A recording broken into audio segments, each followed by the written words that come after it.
Knowledge of the long ages of human history has been wreathed in shadow, buried beneath the eons, or simply lost over the expanse of time. Some historiators continue to seek knowledge, but their work can be compared to holding a candle against the dark abyss.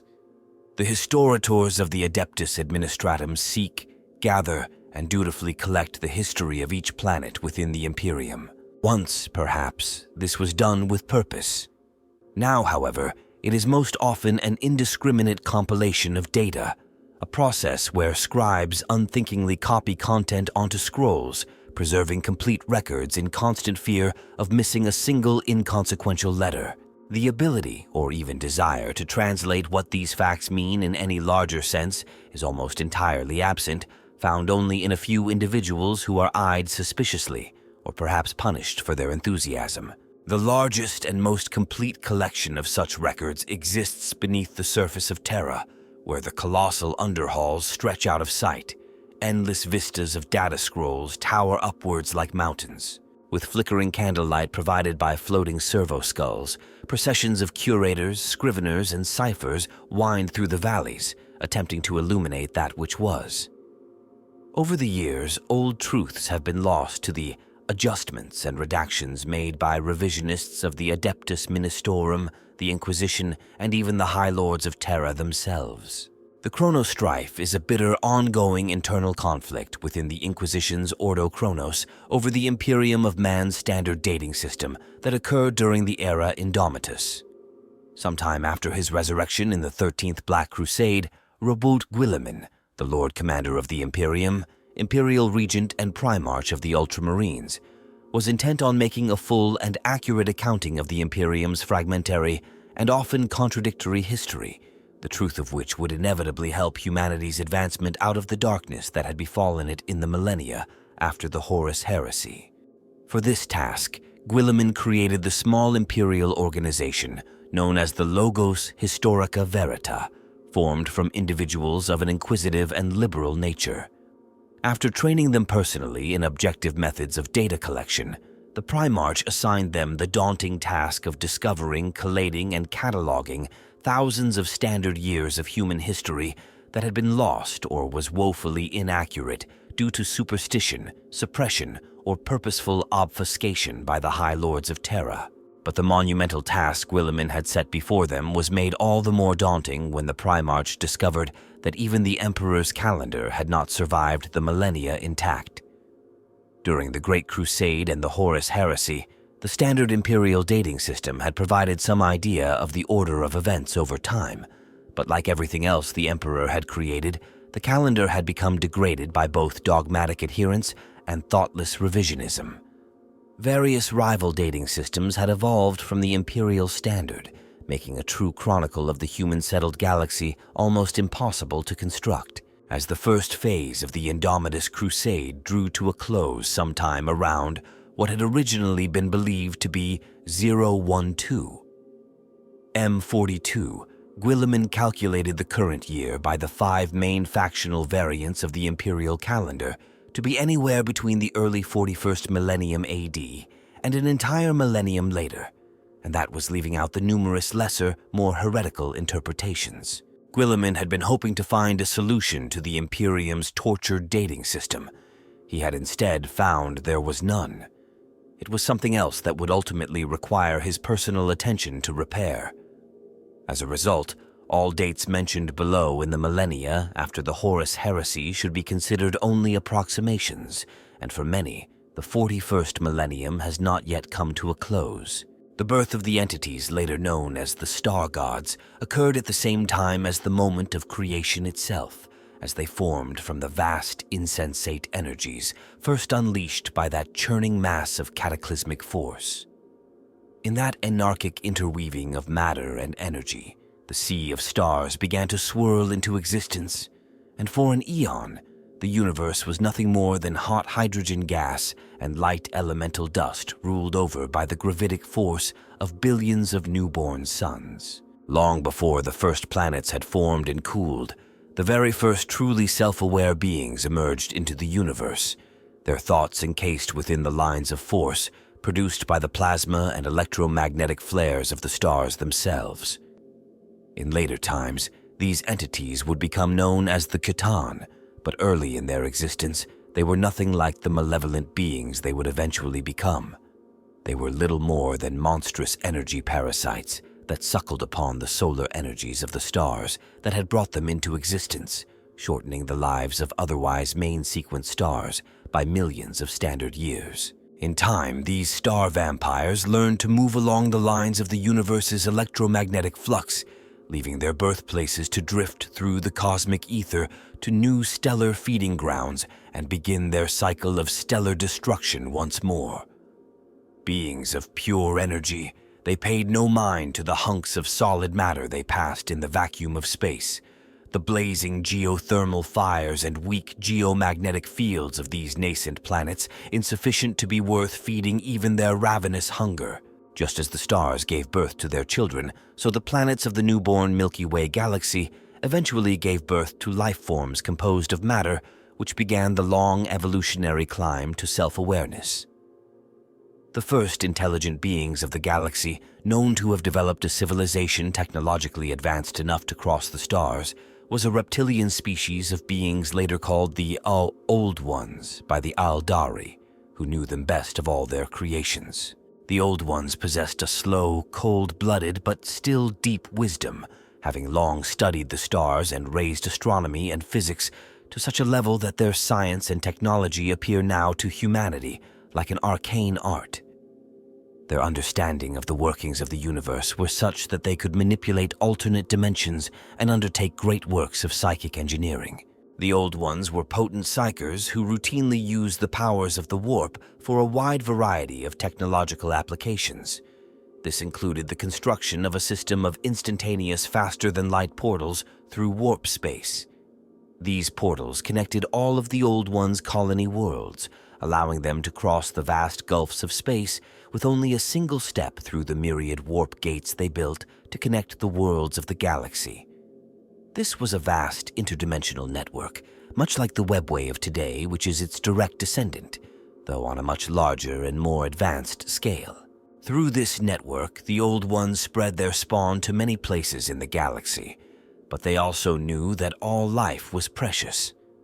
Where they passed, they seeded new intelligent species and reshaped thousands of worlds to make them their own according to their predetermined environmental and geographic criteria.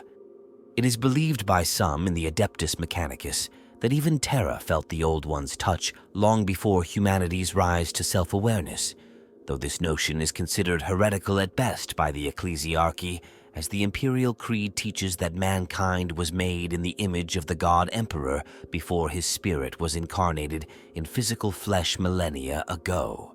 The Old One's civilization reached its height in excess of 60 million standard years ago.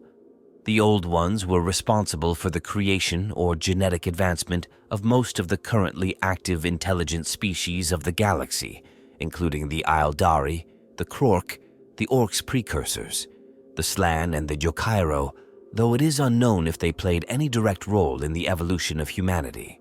The humanoid species that would become the Necrons began their existence under a fearsome scourging star in the far reaches of the galaxy known as the Halo Stars region, billions of standard years before humanity evolved on Terra. Assailed at every moment by solar winds and intense radiation storms, the flesh and blood species known as the Necrontyr became a morbid people whose precarious lifespans were riven by constant loss.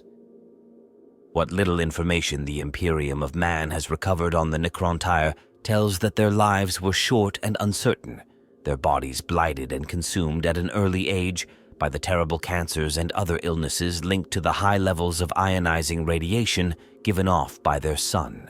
Necrontyr cities were built in anticipation of their inhabitants' early demise, as the living were only brief residents scratching their daily livelihoods in the shadow of the vast sepulchres and tombs of their ancestors.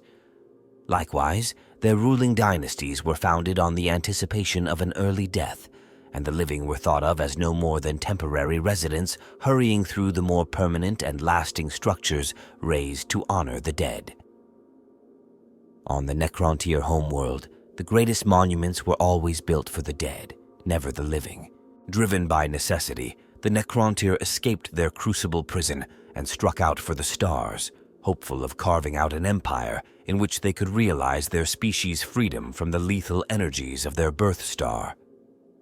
Using stasis crypts and slow-moving antimatter-powered torch ships that were clad in the living metal known as necrodermis to resist the millennia-long journeys through the void, the Necrontyr began to colonize distant worlds. Little by little, the Necrontyr dynasties spread ever further, until much of the ancient galaxy answered to their rule. From the earliest days, the rulers of individual Necrontyr dynasties were themselves governed by the Triarch, a council composed of 3 Necron dynasty monarchs known as Pharaons. The head of the Triarch was known as the Silent King, for he addressed his subjects only through the other 2 Pharaons who ruled alongside him. Nominally a hereditary position, the uncertain lifespans of the Necrontyr ensured that the title of Silent King nonetheless passed from one royal dynasty to another many times. The final days of the Necrontyr Empire occurred in the reign of Zarek, the last of the Silent Kings. Sometime during their slow interstellar expansion, the Necrontyr encountered an ancient species far older than any other in existence in the known galaxy. These beings were the Old Ones, and they were absolute masters of forms of energy the Necrontyr could not even conceive of, yet alone wield. The Old Ones had long ago conquered the secrets of immortality, yet they refused to share the gift of eternal life with the Necrontyr, who yet bore the genetic curse of the bitter star they had been born under. The colonization of much of the galaxy by the reptilian mystics had been immeasurably swifter and more expansive than that of the Necrontyr because of their warp gates and mastery of the Imperium. That and the Old Ones' incredibly long, if not downright immortal lifespans, kindled a burning, jealous rage in the Necrontyr, which ate at their culture spiritually as much as physical cancers consumed their bodies. The Necrontyr were astonished to learn that another intelligent species enjoyed such long lives while their own were cut so brutally short. But as time wore on, further strife came to the Necrontyr.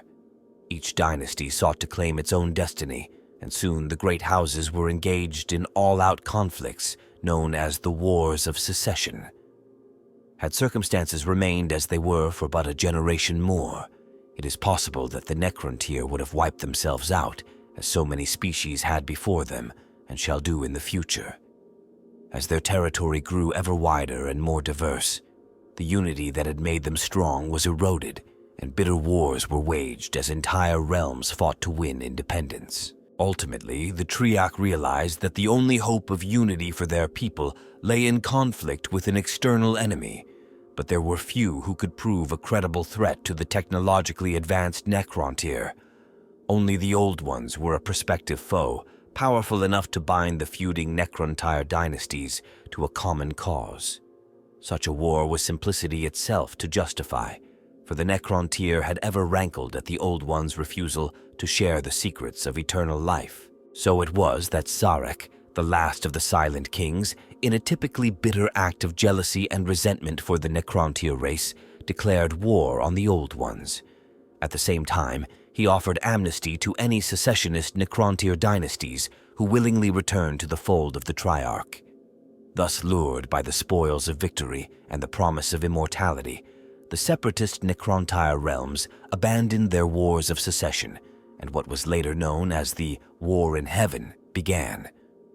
A conflict unlike any fought before erupted across the stars, yet while the Silent King and the Triarch had succeeded in uniting their hateful people, it was a war the Necrontyr could not win, not on their own. The terrible wars between the Old Ones and the Necrontyr that followed, known later in Aeldari myth as the War in Heaven, would fill a library in their own right, but the Necrontyr could never win. Their superior technology was consistently outmaneuvered by the Old Ones, thanks to their mastery of the webway portals and warp gates. The Necrontyr were pushed back until they were little more than an irritation to the Old Ones' dominance of the galaxy, a quiescent threat clinging to their irradiated world among the halo stars, exiled and forgotten. the Necrontyr's fury was cooled by their long millennia of imprisonment on their homeworld, slowly transforming into an utter hatred towards all other forms of intelligent life and an implacable determination to avenge themselves upon their seemingly invincible enemies. But in the face of defeat, the always fragile unity of the Necrontyr began to fracture once more. No longer did the prospect of a common enemy have any hold over the disparate dynasties. Scores of generations had now lived and died in the service of an unwinnable war, and many Necrontyr dynasties would have gladly sued for peace with the old ones if the ruling Triarch had permitted it. Thus began the second iteration of the Wars of Secession, more widespread and ruinous than any that had come before.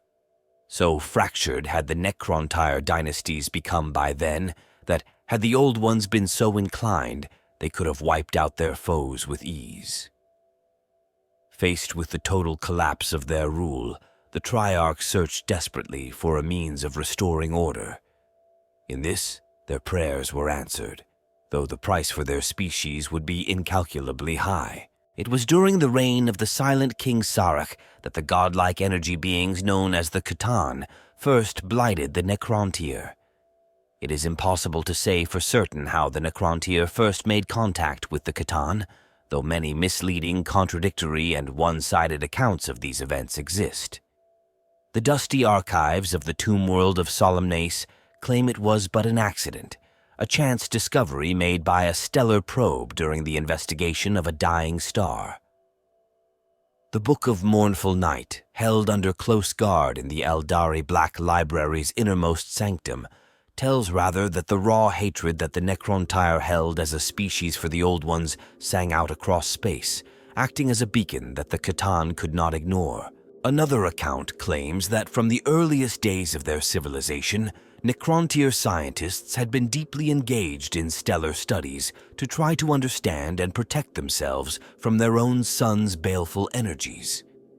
After long, bitter centuries of searching for some power to unleash upon the Old Ones, the Necrontyr researchers used stellar probes to discover unusual electrodynamic anomalies in the oldest, dying stars of the galaxy. In the complex skeins of the energetic plasma of these suns, the Necrontyr found an intelligence that was more ancient than that of any of the corporeal species in creation, including the Old Ones, entities of pure energy that had spawned during the birth of the stars eons before. These entities had little conception of what the rest of the universe entailed when the Necrontyr first found them, feeding upon the solar flares and magnetic storms of these bloated red giants. Here was the weapon the Necrontyr had long sought to bring about the downfall of the Old Ones, beings they believed were the progeny of the death god they had long worshipped. Howsoever first contact occurred, the shadow of the C'tan fell over the oldest Necrontyr dynasties first. The power of these star-born creatures was incredible. The raw energy of the stars made animate, and the Necrontyr called them the C'tan, or star gods, in their own tongue. The C'tan were dispersed across areas larger than whole planets, their consciousnesses too vast for humanoids to comprehend. How the Necrontyr ever managed to communicate with them is unknown to the Adeptus Mechanicus. Understanding that such diffuse minds could never perceive the material universe without manifesting themselves in a material form, some Necrontyr actively sought the C'tan's favor and oversaw the forging of physical shells for the C'tan to occupy, cast from the living metal called necrodermis that they had once used for their colony torch ships. Fragmentary Aeldari legends tell of translucent streamers of electromagnetic force shifting across space as the star vampires coiled into their new bodies in the physical realm across an incorporeal bridge of starlight. Thus clad, the C'tan took the physical shapes of the Necrontyr's half-forgotten gods, hiding their own true desires beneath cloaks of obsequious subservience. Incomprehensible forces were compressed into the living metal of the necrodermis bodies, which the Necrontyr had forged as the full power of the C'tan at last found form. As the C'tan focused their consciousnesses and became ever more aware of their new mode of existence, they came to appreciate the pleasures available to beings of matter and the other realities of corporeal life.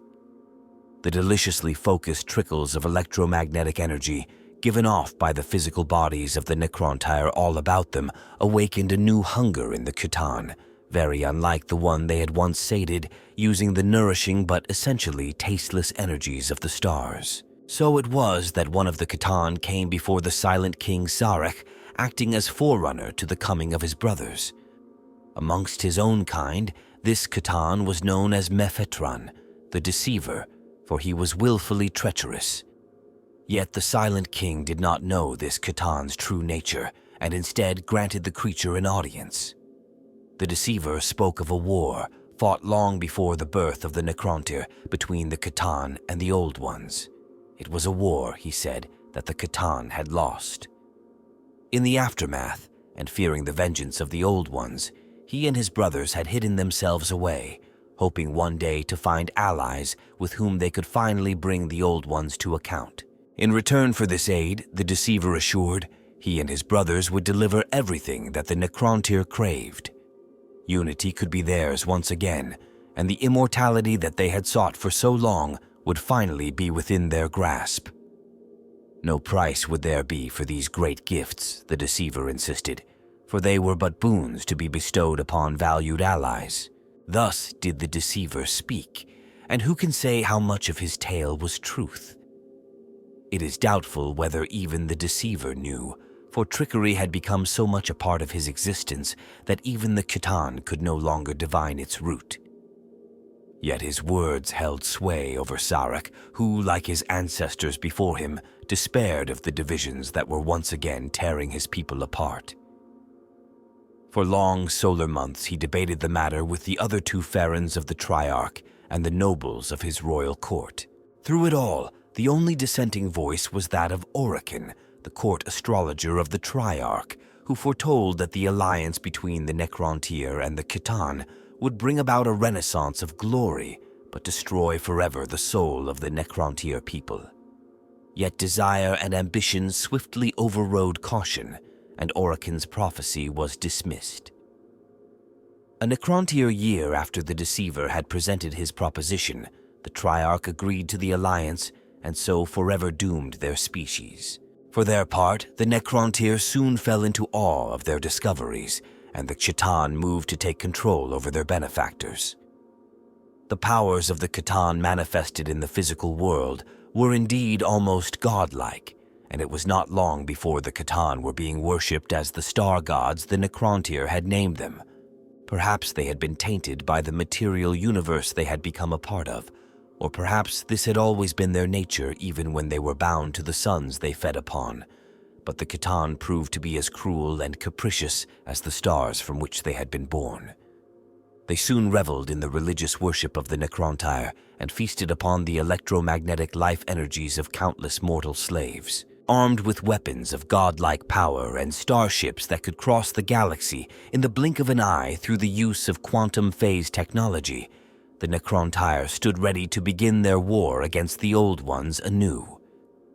But the C'tan had another gift for their mortal subjects. They offered the Necrontyr a path to immortality and the physical stability their species had always craved.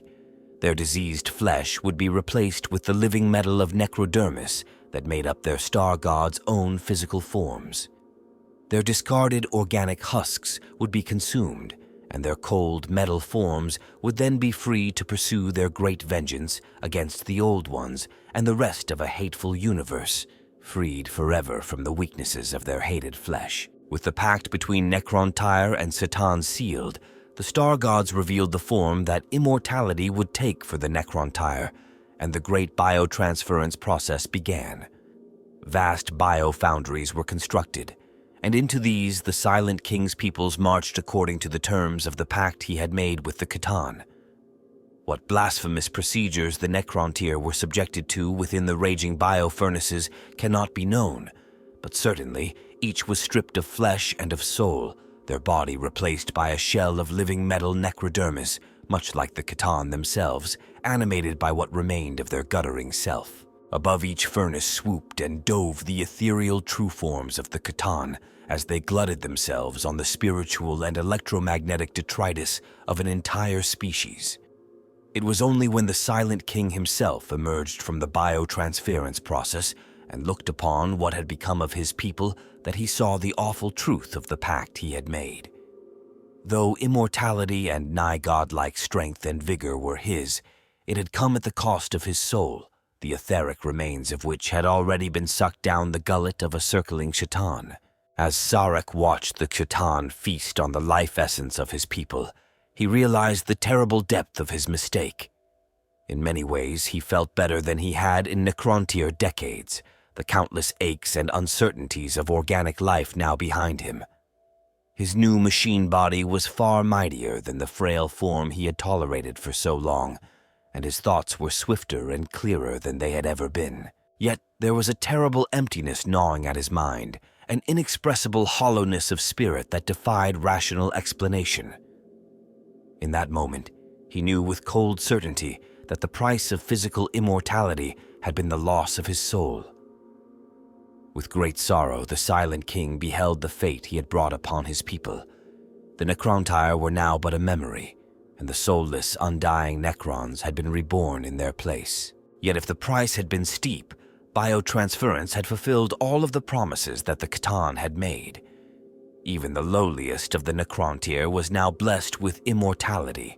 Age and hard ionizing radiation could little erode their new mechanical bodies, and only the most terrible of injuries could destroy them utterly. The biotransference process had embedded engrammatic command protocols in every Necron mind, granting Sarek the unswerving loyalty of his subjects. At first, the Silent King embraced this unanimity, for it was a welcome reprieve from the chaos and fractiousness that had consumed the Necrontyr Empire in recent years. The entire species was now his to command, and so it fell upon the Necrons to honor their side of their terrible bargain. However, as time wore on, Sarek grew weary of his burden, but dared not sever the command protocols, lest his subjects turn on him seeking vengeance for the terrible curse he had visited upon them. Biotransference had left behind only the ghostly echoes of the Necrontyr's consciousnesses. Only a few of the most strong-willed Necrontyr among the nobility and the military retained their intellect and self-awareness, and even they were but shadows of their former selves. They had been purged of so much of what had made them unique individuals. But unlike the Silent King, most of the Necrons at first cared not at all for their loss. All that mattered to them was that they would live forever without disease or death, as their star gods had promised. Renewed and empowered as never before by their devouring of the souls of an entire species, the C'tan were now unstoppable, and with the undying legions of the Necrons marching in their wake, the Old Ones were doomed. Only one thing truly remained of the old Necrontyr, their burning hatred for all the other living intelligent species of the universe. Legions of the undying living metal warriors set out into the galaxy in their tomb ships, and the stars burned in their wake. The Old One's mastery of the warp was now countered by the C'tan's supremacy over the physical universe, and the ancient enemies of the Necrons suffered greatly in the interstellar slaughter that followed. With the C'tan and the Necrons fighting as one, the Old Ones were now doomed to defeat. Glutted on the life force of the Necrontyr, the empowered C'tan were able to unleash forces beyond comprehension. Planets were razed, suns extinguished, and whole star systems devoured by black holes called into being by the reality-warping powers of the star gods.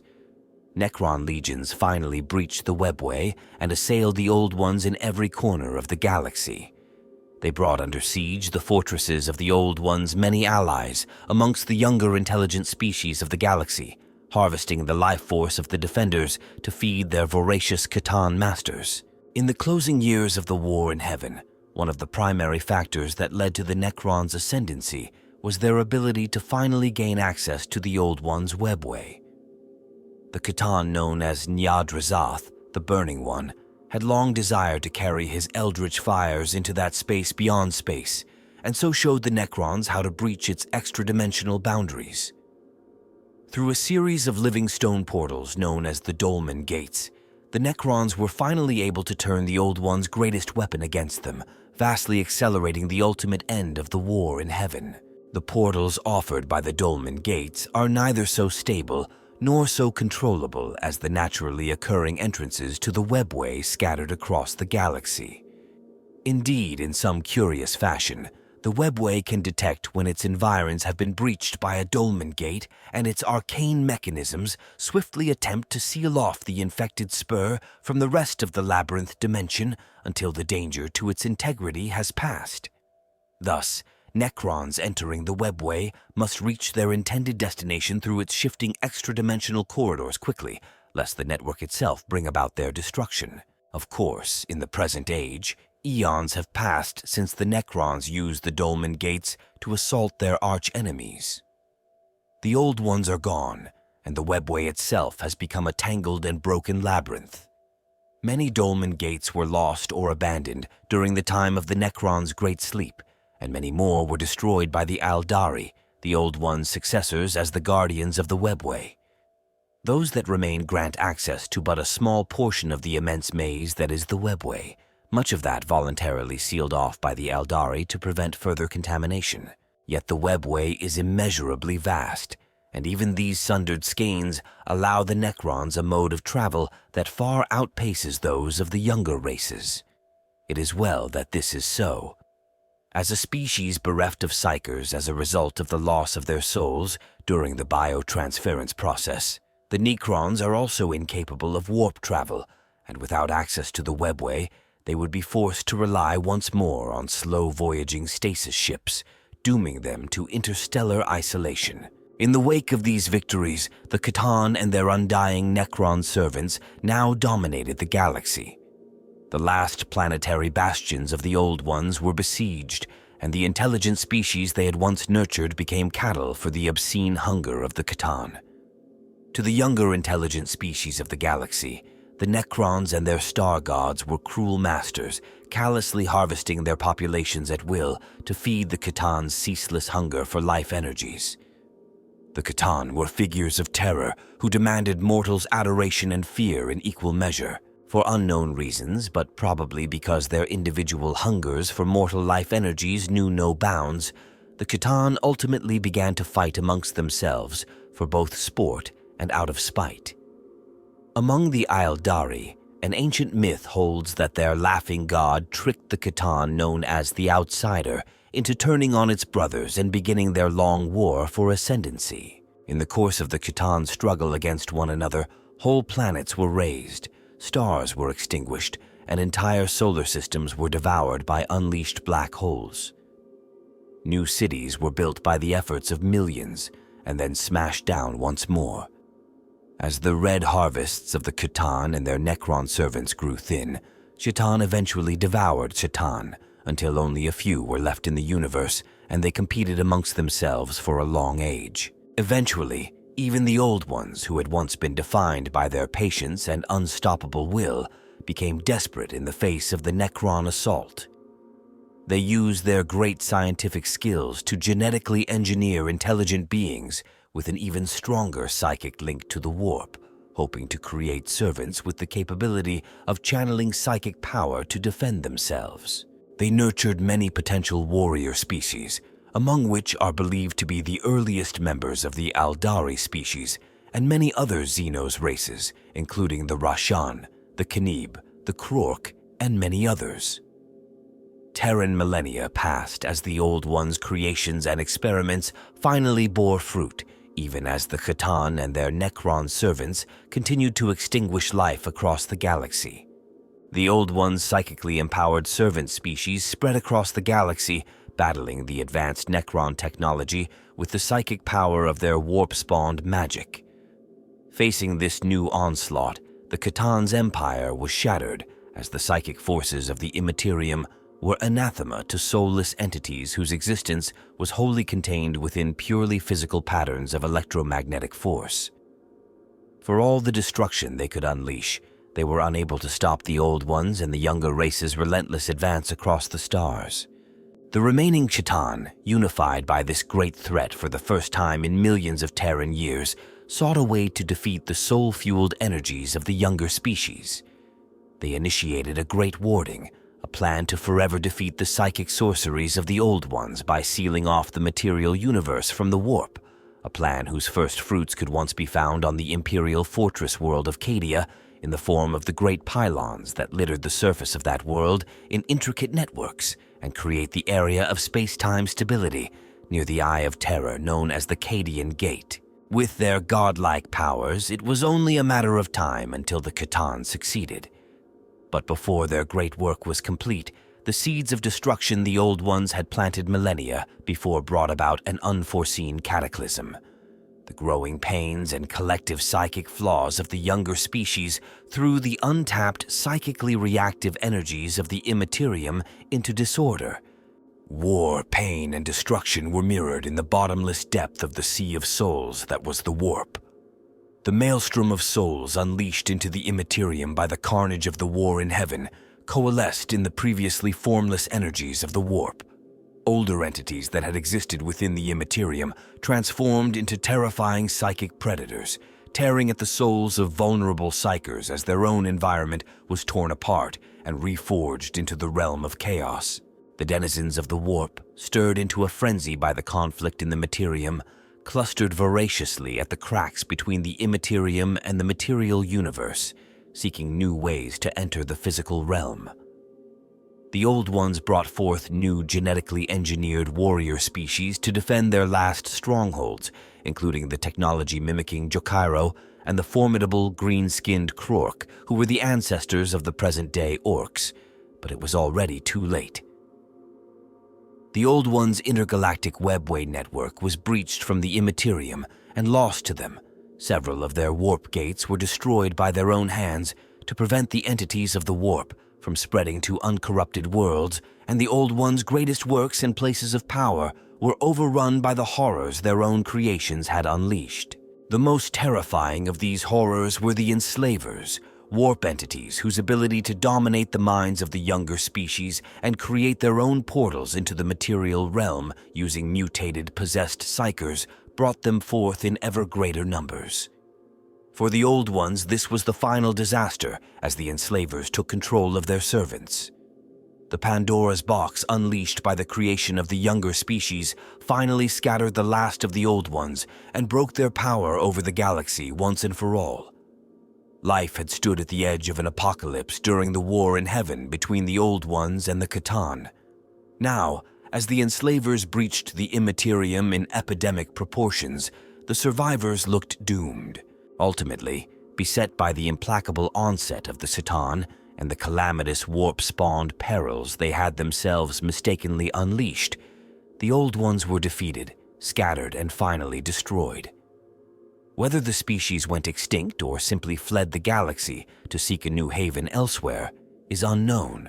Throughout the final stages of the war in heaven, Zarek bided his time, waiting for the moment in which the Khitan would prove most vulnerable.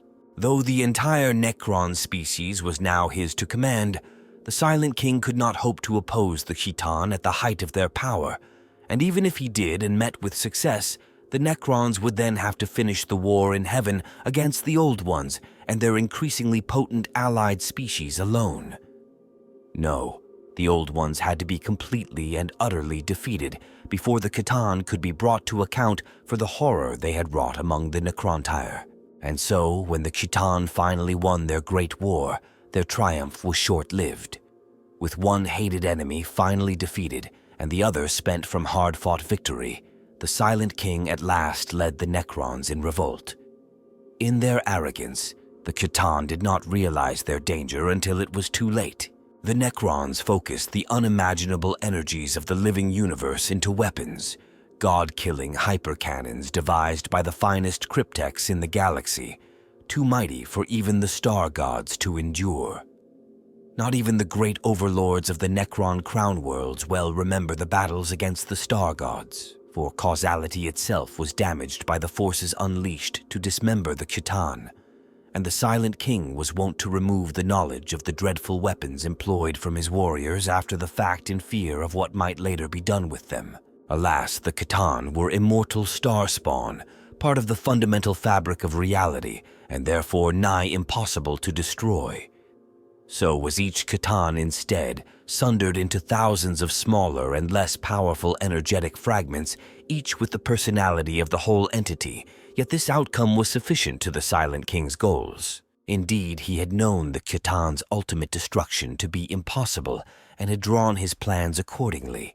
Each newborn C'tan shard was bound within a multi-dimensional tesseract labyrinth, as trammeled and secured as a legendary Terran djinn trapped in a bottle. Though the cost of victory was high, millions of Necrons had been destroyed as a consequence of their rebellion, including all of the members of the Triarch save the Silent King himself. The Necrons were once more in command of their own destiny. The Necrons had been vindicated in their pursuit only of science and control over the material realm, and certainly took pleasure in seeing the Old One's civilization collapse as a result of their overindulgence of psychic power and the end of the C'tan's domination over their species. Yet even with the defeat of the Old Ones and the C'tan alike, the Silent King saw that the time of the Necrons in the galaxy was over. For the moment, at least. They would allow the enslavers to take what was left of the intelligent life in the galaxy and let it become an interstellar wasteland. The Psyker swarm would then die away, and in time the galaxy would evolve new life forms who would be less sophisticated and easier to dominate. In addition, the Necrons understood that the mantle of galactic dominion was soon to pass to the Aeldari, one of the psychically potent species that had fought alongside the Old Ones throughout the war in heaven, and had thus come to hate the Necrons and all their works with the burning passion that is the defining characteristic of that species. The Aeldari had survived where the Old Ones had not, and the Necrons, weakened by their expenditure of lives and resources in overthrowing the rule of the C'tan, could not stand against them. Yet the Silent King knew that the time of the Aeldari would eventually pass, as it must pass for all those beings still cloaked in flesh. It would take millions of Terran years for the Aeldari's power to fade, but what mattered is that the Necrons would be there to take advantage of it. So it was that the Silent King ordered the remaining Necron cities to be transformed into great tomb complexes threaded with stasis crypts. Let the Aeldari shape the galaxy for a time. They were but ephemeral, whilst the Necrons were undying and eternal. The Silent King's final command to his people was that they must sleep for the equivalent of 60 million standard years, but awake ready to rebuild all that they had lost, to restore the Necron dynasties to their former glory. This was the Silent King's final order, and as the last tomb world sealed its subterranean vaults, Zarek destroyed the engrammatic command protocols by which he had controlled his people for so long, for he had failed them utterly.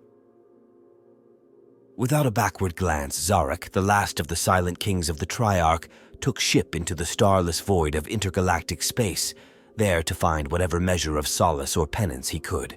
Meanwhile, eons passed and the Necrons slept on, their machine slaves and constructs guarding them while they slept on tomb worlds that had been purged of all life to keep the enslavers from their door. This plan worked with an amazing degree of success until the Necrons were awakened by the forces of the Imperium of Man in the 41st millennium to plague the galaxy once more. They discovered a new and unexpected age of interstellar civilization and war, much like the one they had left behind 60 million standard years before.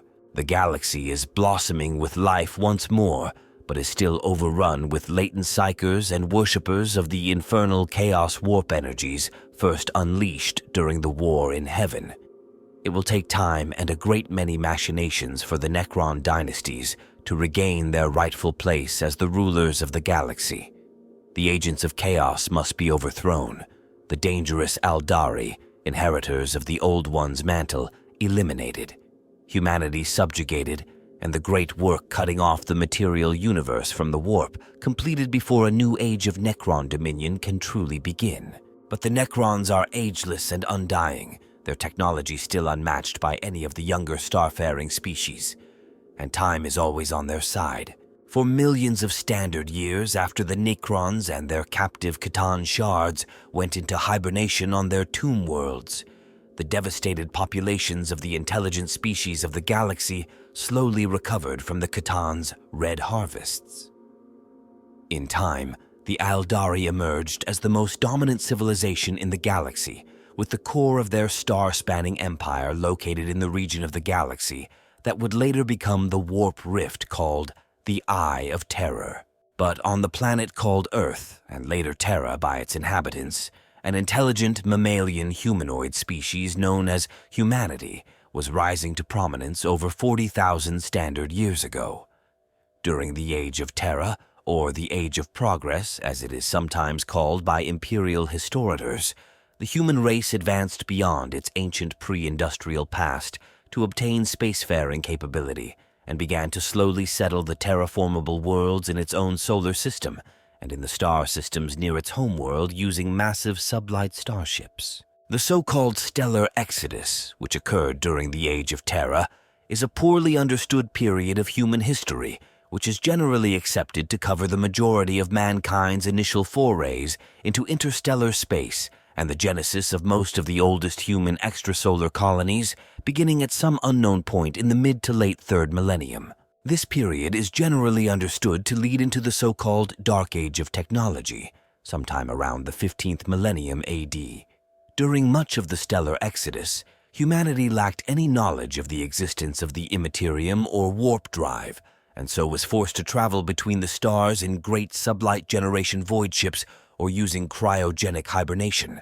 Much of the era of human history known to imperial historians as the Age of Technology, or the Dark Age of Technology, that lasted approximately between the 15th millennium and the 25th millennium AD, is mysterious. It was in this time that the psychic mutants called navigators were first born or created through genetic engineering, and combined with the invention of the warp drive, allowed humanity to travel between worlds faster than the speed of light by using the dangerous hyperdimensional, psychically reactive medium of the Imperium or warp. Long before the rise of the Emperor and the birth of the Imperium, during the Age of Technology, humanity reached out to the stars, eager to occupy new worlds and expand its burgeoning interstellar empire. Vast colonization starships carried eager human settlers, along with all the resources they might require, and landed on far-flung, often isolated worlds. The first night worlds were founded at the very start of the Age of Technology, before the discovery of the warp drive in the 18th millennium, when scouts from old Earth traveled far through the galaxy, seeking planets to use as agricultural worlds to provide food for mankind's burgeoning population, or as mining colonies to provide the materials needed to fuel their expansion across the stars. Indeed, these so-called night worlds had already been established for thousands of standard years when the Imperium was first founded in the 30th millennium. When those first human scout ships discovered a suitable planet for colonization, gigantic sublight void craft were dispatched to settle them. These ships were part of Terra's Long March fleets, named after the duration of their voyage and their destination among the stars. The name was apt. Each of the Long March colony ships carried thousands of settlers on a solar decades-long journey to a far-distant planet. Upon arrival, the colony ship would land and be immediately cannibalized by the colonists to provide the raw materials needed for their first settlements. There was no hope of return to mankind's distant homeworld. The struggle for survival on many of these worlds was grim. On some, the settlers found themselves the prey of vicious predators or were attacked by native alien species, which saw the human settlers as invaders. On other worlds, extreme weather conditions or an unbreathable atmosphere made travel outside of domed habitat zones next to impossible. However, problems like these had been anticipated, and in order to deal with them, the settlers were supplied with artificially intelligent standard template construct (STC) databases and fabrication facilities that allowed them to build powered suits of exo-armor. The pilots of these bipedal walking machines were protected by a hard shell of plasteel and armed with an array of military-grade heavy weapons. The suits proved invaluable. Few, if any, natural predators or hostile alien warriors could stand against them, and they could travel through even the most dangerous environment with ease. The towering armored figures soon became a common sight on the human Long March colonies, where they were known as knights by the settlers, after the legendary armored warriors and protectors of ancient Terran history. Compelled by the mind-altering effects instilled by the Throne's Mechanicum, a mind impulse control platform that allows a pilot to mentally interface with their knight battlesuit, over the course of a few generations, these elite warriors gradually developed a society that evolved into the later knightly houses.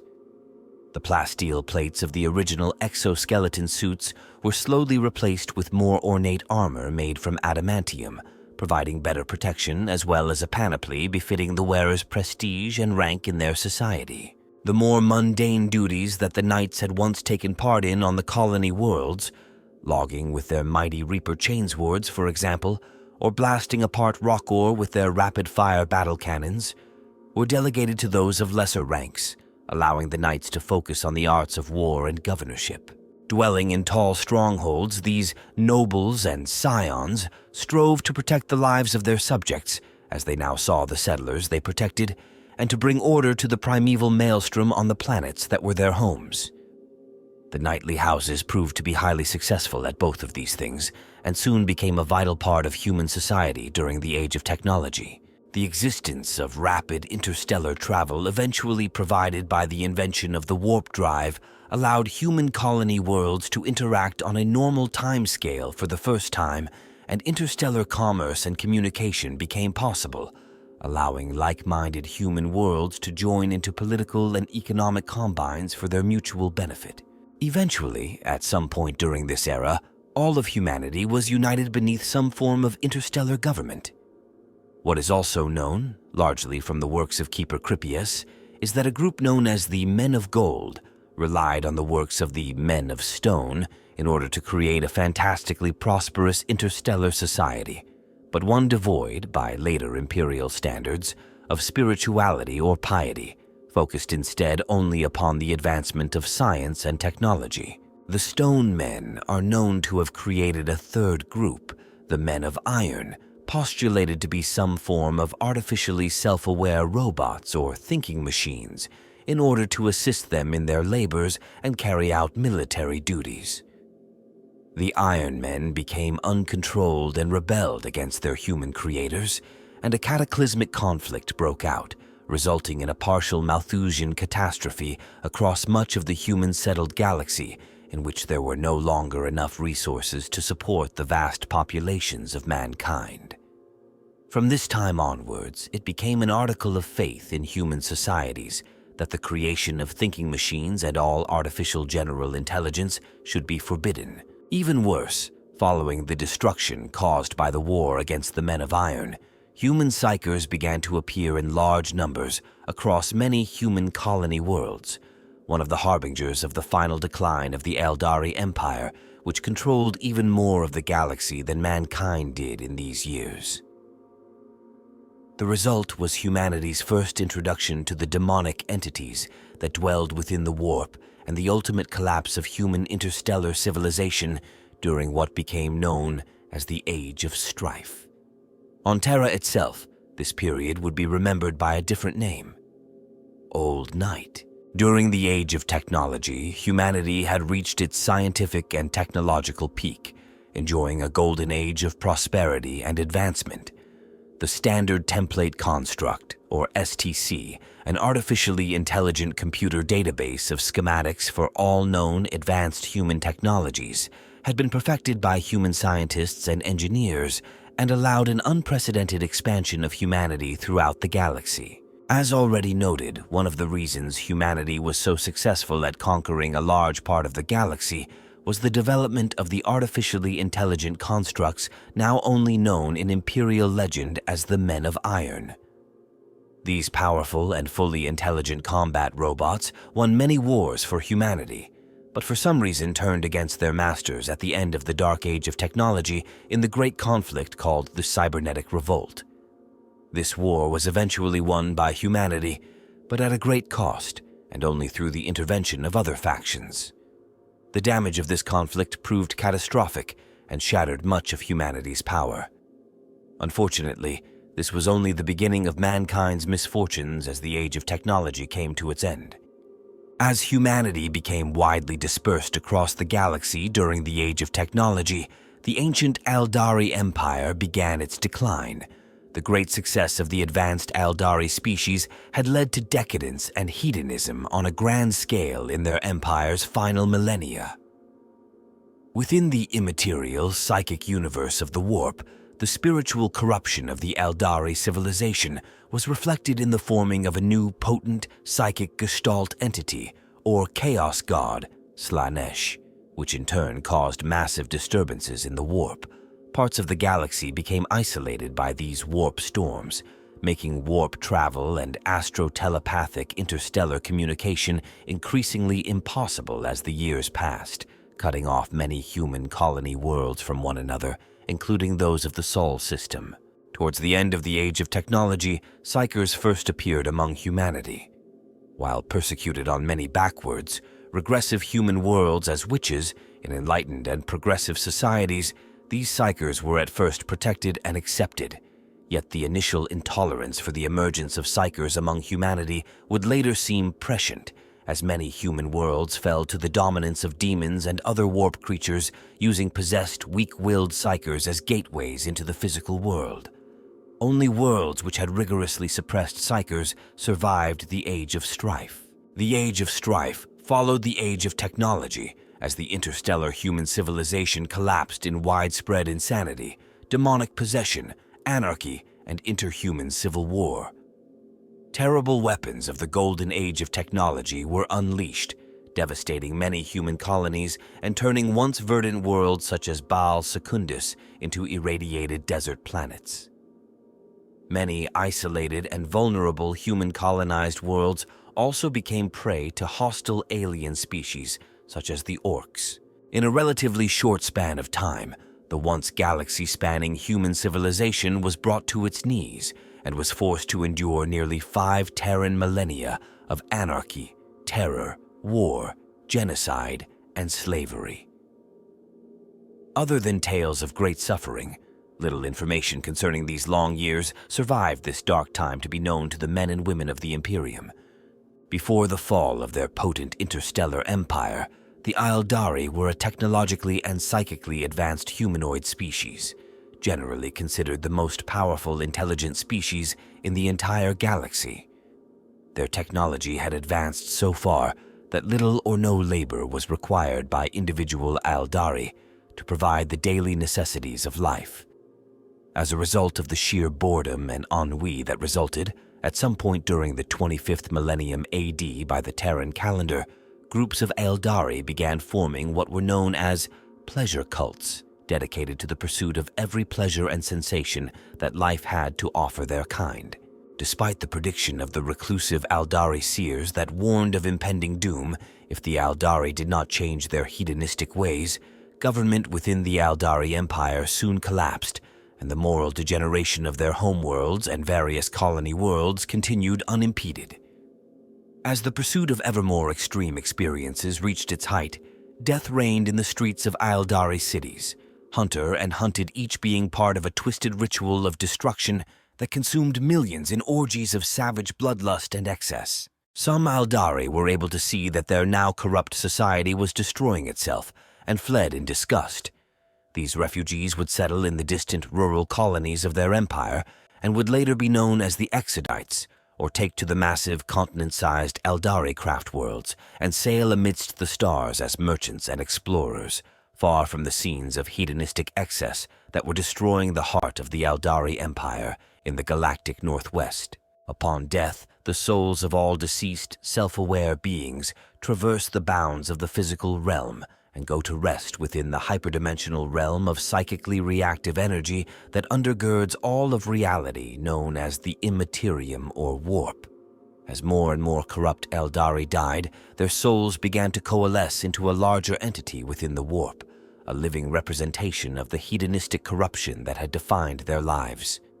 This growing presence in the warp caused massive warp storms to aggregate across the galaxy, eventually making interstellar travel and communications impossible for the colonies of humanity, bringing on mankind's Age of Strife. This Gestalt collection of corrupt Aeldari souls gained self-awareness sometime in the late 30th millennium, creating the powerful new warp entity known as the Chaos God Slaanesh, the Prince of Pleasure, named She Who Thirsts by the Aeldari. When Slaanesh came to be, an ethereal explosion occurred that spanned the extent of warp space within the Milky Way galaxy, with the epicenter being located within the Aeldari core homeworlds of the galactic northwest. All Aeldari caught in the immense psychic blast were instantly killed, their souls consumed by Slaanesh, and the surrounding region of space was transformed into a massive, permanent warp rift, later known as the Eye of Terror, to humanity. The core Aeldari homeworlds were transformed into the ruined hellscapes today, known as Crone worlds. Most of the remaining Aeldari gods who themselves existed as entities within the warp were destroyed by Slaanesh after its cataclysmic birth.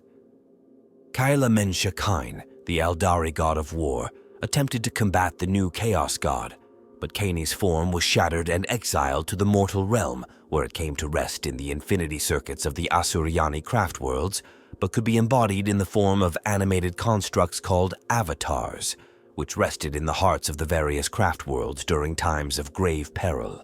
The only other Aeldari gods to survive the fall were the trickster god Segorak, also called the Laughing God, who hid himself within the webway, and Isha, who was ripped from the jaws of Slaanesh by the chaos god Nurgle, who now keeps her as a slave within its hideous garden home within the realm of chaos. The fall utterly destroyed the once vast interstellar Aeldari Empire, leaving scattered bands of Aeldari fighting for survival.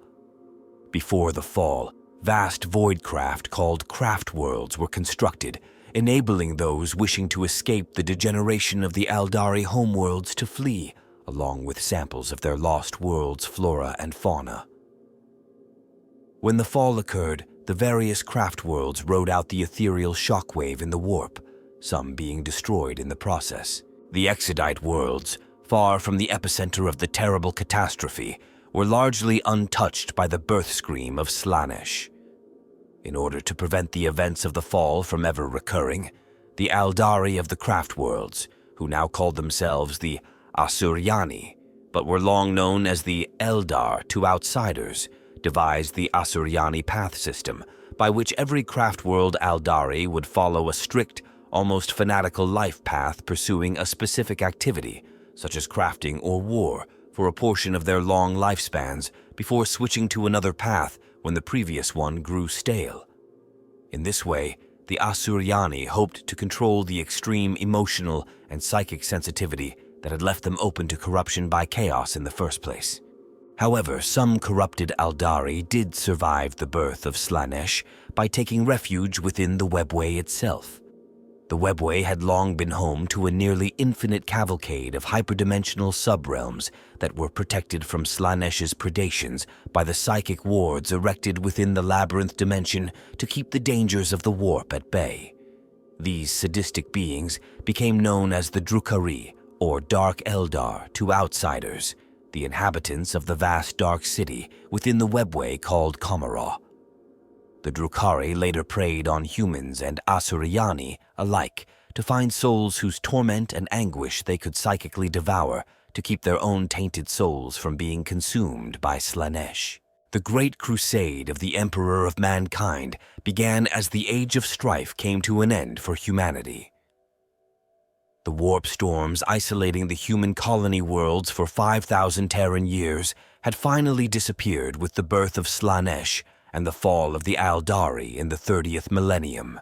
The man known only as the Emperor, a perpetual and the greatest psyker in human history, had emerged mysteriously from the darkness of old night as the greatest warlord of the human homeworld.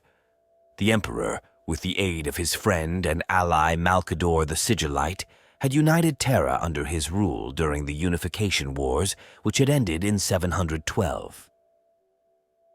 EM30 in the final decades of the Age of Strife. He intended to use his genetically enhanced Space Marines and the Imperial Army to now reunite all of humanity under his enlightened rule and the rationalist philosophy of the Imperial Truth, making a pact known as the Treaty of Mars with the cult Mechanicus of the Machine God on Mars in 739. M30, the Emperor promised to allow the tech priests to continue to practice their faith and maintain the political autonomy of their Mechanicum government if they provided him with the starships and other advanced technology he needed to reunite the human-settled galaxy. The Emperor was a man of enormous skill in the practice of science and the development of new technology, and so in him, many members of the ancient Mechanicum saw the coming of the Omnissiah, the physical avatar of the machine god that had been prophesied by their faith. In the treaty they signed with the Emperor, the Mechanicum of Mars pledged their support to the creation of a new Imperium of Man, in which they would serve as the Imperium's primary purveyors of science and technology in return for first access to any ancient technology, or archaeotech, discovered beyond the bounds of the Sol system. With the signing of the Treaty of Mars, the symbol of the Imperium changed from the raptor's head and lightning bolt icon used by the Emperor during the Unification Wars on Terra to the double-headed eagle known as the Aquila, to symbolize the union of the empires of Earth and Mars. With the forge factories and industrial output of Mars, the Emperor was able to refit his armies, and more importantly, he now had the use of the Mechanicum's Titan legions and knights, giant robotic war machines with the potential to dominate the battlefield. At first, the newborn Imperium's expansion into interstellar space was slow, since the Imperial Army was still small, and more importantly, the Emperor's 20 Space Marine legions were inhibited by the absence of their Primarchs, the genetically engineered transhuman military commanders the Emperor had created during the Unification Wars to lead his eventual reconquest of the galaxy at the head of the Legiones Astartes, but who had been lost to the warp before the end of the Unification Wars due to the machinations of the Chaos Gods. This lack made the time for the creation of a new Space Marine from a normal adolescent human male much longer. However, this difficulty was to end, as on Chthoniya, a planet in a star system not far from Terra, the Emperor for the first time was reunited in 801. M30 with one of his missing Primarchs, Horus. Having been discovered at an early age, the Emperor took Horus under his wing and taught him all he knew. Horus and the Emperor had a truly unique bond, that of father and son, and many times they saved each other's lives. But after almost 20 standard years, the Emperor discovered another of the Space Marine Primarchs, Leman Russ, on the icy world of Fenris in 819. M30. Although Horus was pleased at the discovery of one of his brothers, he secretly hoped to always remain the Emperor's favorite son. In time, all the Primarchs were found on the worlds they had been sent to by the will of the ruinous powers of chaos, and each was placed in command of their respective Space Marine legions. The legions, as a result, were massively expanded with new recruits drawn from their Primarchs' adopted homeworlds, and new Space Marines could now be produced within only a single Terran year. But this acceleration and the genocraft techniques employed to bring it about produced fundamental defects within the psyche of each Space Marine created from certain Primarchs' genetic heritages through this process. These defects were later to prove fatal to many of the Emperor's dreams for humanity. The Great Crusade lasted for 200 standard years into the early years of the 31st millennium and brought many long-lost star systems into the fold of the newborn Imperium of Man. Under the command of the War Council of the Emperor and his rediscovered Primarchs, vast expeditionary fleets comprised of the Imperial Army and the 20 Space Marine legions fought back aliens, feral human tribes, petty human dictators, and the warp-tainted forces that had gained control of large portions of human-settled space during the Age of Strife. Once a human-settled world had been pacified, it was brought into imperial compliance by a new imperial planetary governor chosen by the Emperor. Part of this process included the rooting out of any superstitious or religious beliefs of the population, with a respect solely for reason and the measured advancement of science and technology, an atheistic belief system known as the Imperial Truth. The world was then often occupied by a unit or units of the Imperial army that were left behind to complete the integration of the planet into the Imperium, while the expeditionary fleet, led by the Astartes, moved on to its next target. As the Primarchs took control of the Space Marine legions that had been crafted from their gene seed, the Great Crusade separated, moving in many directions and reaching far across the galaxy. After the Imperial Crusade on the world of Ulanor concluded in 000, M30, upon bringing that planet into Imperial compliance after the defeat of a great force of orcs, the Emperor claimed it as the greatest victory of the Imperium to date, and that Horus should be given all credit.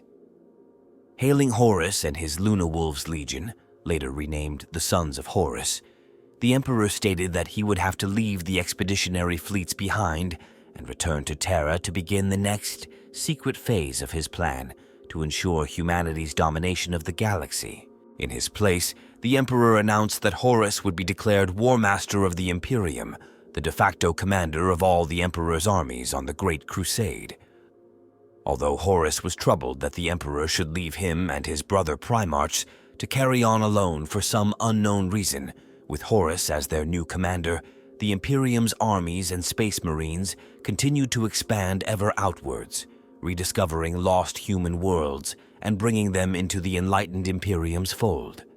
This expansion lasted for 5 more standard years until the outbreak of the terrible Imperial Civil War known as the Horus Heresy in 005. 31. But the seeds of destruction for the Emperor's great dream had already been planted. One of the Primarchs, Lorgar Aurelian of the Word-Bearers Legion, had secretly turned to the service of the Dark Gods of the Warp approximately 160 standard years into the Great Crusade. Seeking the true source of divinity in the universe after the Emperor had brutally reprimanded Lorgar and his legion at the perfect city of Monarchia on the world of Kur for spreading the falsehood that the Emperor was the one true god of humanity, the Primarch began a great pilgrimage across the galaxy. Lorgar's quest eventually led the Word-Bearers into the heart of the great permanent warp rift in the Segmentum Obscurus, later named the Eye of Terror. There, Lorgar made contact with entities who he believed truly were divinities worthy of his worship, the Chaos Gods. Devoting himself to their vision of seeing the warp and real space intertwined into a single reality and the benefits he believed this would bring to humanity, the Primarch spent the next 4 solar decades preparing to convert his brothers and their legions to the service of chaos. To this end, Lorgar arranged for the War Master Horus to visit the barbarous world of Davin not long after the end of the Ulanor Crusade. There, he arranged for the War Master to be mortally wounded by a weapon tainted by the dark touch of the Chaos God Nurgle, the Plague Father. Even a Primarch's superhuman constitution proved incapable of defeating the warp-tained pathogen created by the Plague God, and so to save his life, Horus's own Astartes handed him over to a cabal of Davinite chaos cultists known as the Temple of the Serpent Lodge. There, in a foul sorcerous ritual that had been prepared by Lorgar and was overseen by the Word-Bearer's first chaplain Erebus, Horus's spirit was cast into the warp, where the Chaos Gods promised to save his life if he would choose to become their servant and overthrow the rule of the Emperor of mankind. Manipulating Horus's insecurities concerning the Emperor's affection for him and his unquenchable desire for recognition, power, and glory, the ruinous powers succeeded in turning Horus against the master of mankind through a combination of lies and half-truths. With his agreement to their bargain, Horus's soul was returned to his body in the Davinite temple, and he awoke fully healed, though he now walked the path of damnation. Over the next few standard years, Horus began to surreptitiously move all the pieces of the imperial military he commanded into place to launch a grand rebellion against the Emperor's authority that was intended to result in Horus claiming the throne world of Terra and the mantle of humanity's new emperor. The War Master, always with the aid of Lorgar and his demonic allies, managed to suborn the loyalties of 8 of his brother Primarchs. He did this by exploiting their own insecurities concerning the Emperor's treatment of them, and the jealous rivalries that many of the Primarchs had developed over the course of the Great Crusade with their fellows. Horus's promises of greater political autonomy and the removal of restrictions on the acquisition of certain technologies forbidden by the Emperor also won the allegiance of Kelbor Hall, the Fabricator General of Mars and leader of the ancient Mechanicum, by 005. M31, the treason of Horus, known in later centuries as the Horus Heresy, spread to embrace approximately half of the Imperium's military forces, including small planetary defense forces, many regiments of the Imperial Army, the 9 Chaos Space Marine Trader Legions, and nearly half of the ancient Mechanicum's potent Tagmata forces, Titan Legions, and Night Houses, forming the core of Mechanicum adepts who chose to serve the ruinous powers and were later called the Dark Mechanicum, though they referred to themselves as the True Mechanicum. The Horus Heresy truly began at the world of Istvan III, where Horus used the outbreak of a chaos-fueled rebellion against imperial rule as a pretext to send all of the loyalist Astartes, those space marines who Horus and his allied Primarchs knew would never turn against the Emperor, to the surface. Once the loyalists of 4 of the Space Marine legions allied to Horus were planet-side and engaged in combat, the orbiting Imperial fleet unleashed a devastating bombardment of virus bombs upon them, seeking to kill all of the loyalists as well as the entire planetary population in what is remembered as the Istvan III atrocity. But Horus miscalculated, for several of the loyalists learned of the plot beforehand and were able to warn their battle brothers on the surface of Istvan III before the deadly barrage began. Thousands of loyalist Astartes survived, forcing Horus and the traitors to launch a solar weeks-long campaign of grinding urban combat against their former allies, as atmospheric occlusion caused by the virus bombing prevented a simple orbital bombardment of their positions. At the same time, another group of loyalists aboard the Death Guard Legion frigate Eisenstein managed to flee into the warp with news of the War Master's betrayal, intending to let the Emperor know of the treachery of his favorite son. After Horus finished off the loyalists on Istvan III with an orbital bombardment, once the skies over the target area had cleared enough to allow a precise orbital assault, he moved his forces to the neighboring world of Istvan Fafaf to await the imperial retribution he knew would come. The loyalists rightly believed they outnumbered Horus's 4 Space Marine legions, and so when the Emperor, represented in the matter by Rogel Dorn, Primarch of the Imperial Fists Legion and the Praetorian of Terra, sent a force of 7 legions against him at Istvan Faith, the loyalists thought the War Master's rebellion would prove short-lived. But they had deeply underestimated the man the Emperor had chosen to take his place at the head of the Imperium's military machine. Of the 7 Legiones Astartes sent against him at Istvan Fif in say 006, M31, Horus had already secretly gained the allegiance of 4, who abruptly turned on the 3 loyalist legions and destroyed them almost to an Astartes. In a single stroke, at the so-called drop site massacre of Istvan Fif, Horus had nearly doubled his forces and weakened those of the loyalists to the point that he could now begin a drive on Terra itself. The terrible civil war that ensued as Horus drove towards the heart of the Imperium lasted for a further 7 standard years, killed trillions of men and women across the galaxy, and culminated in 014. M31 in a massive assault upon the Imperial Palace during the climactic siege of Terra.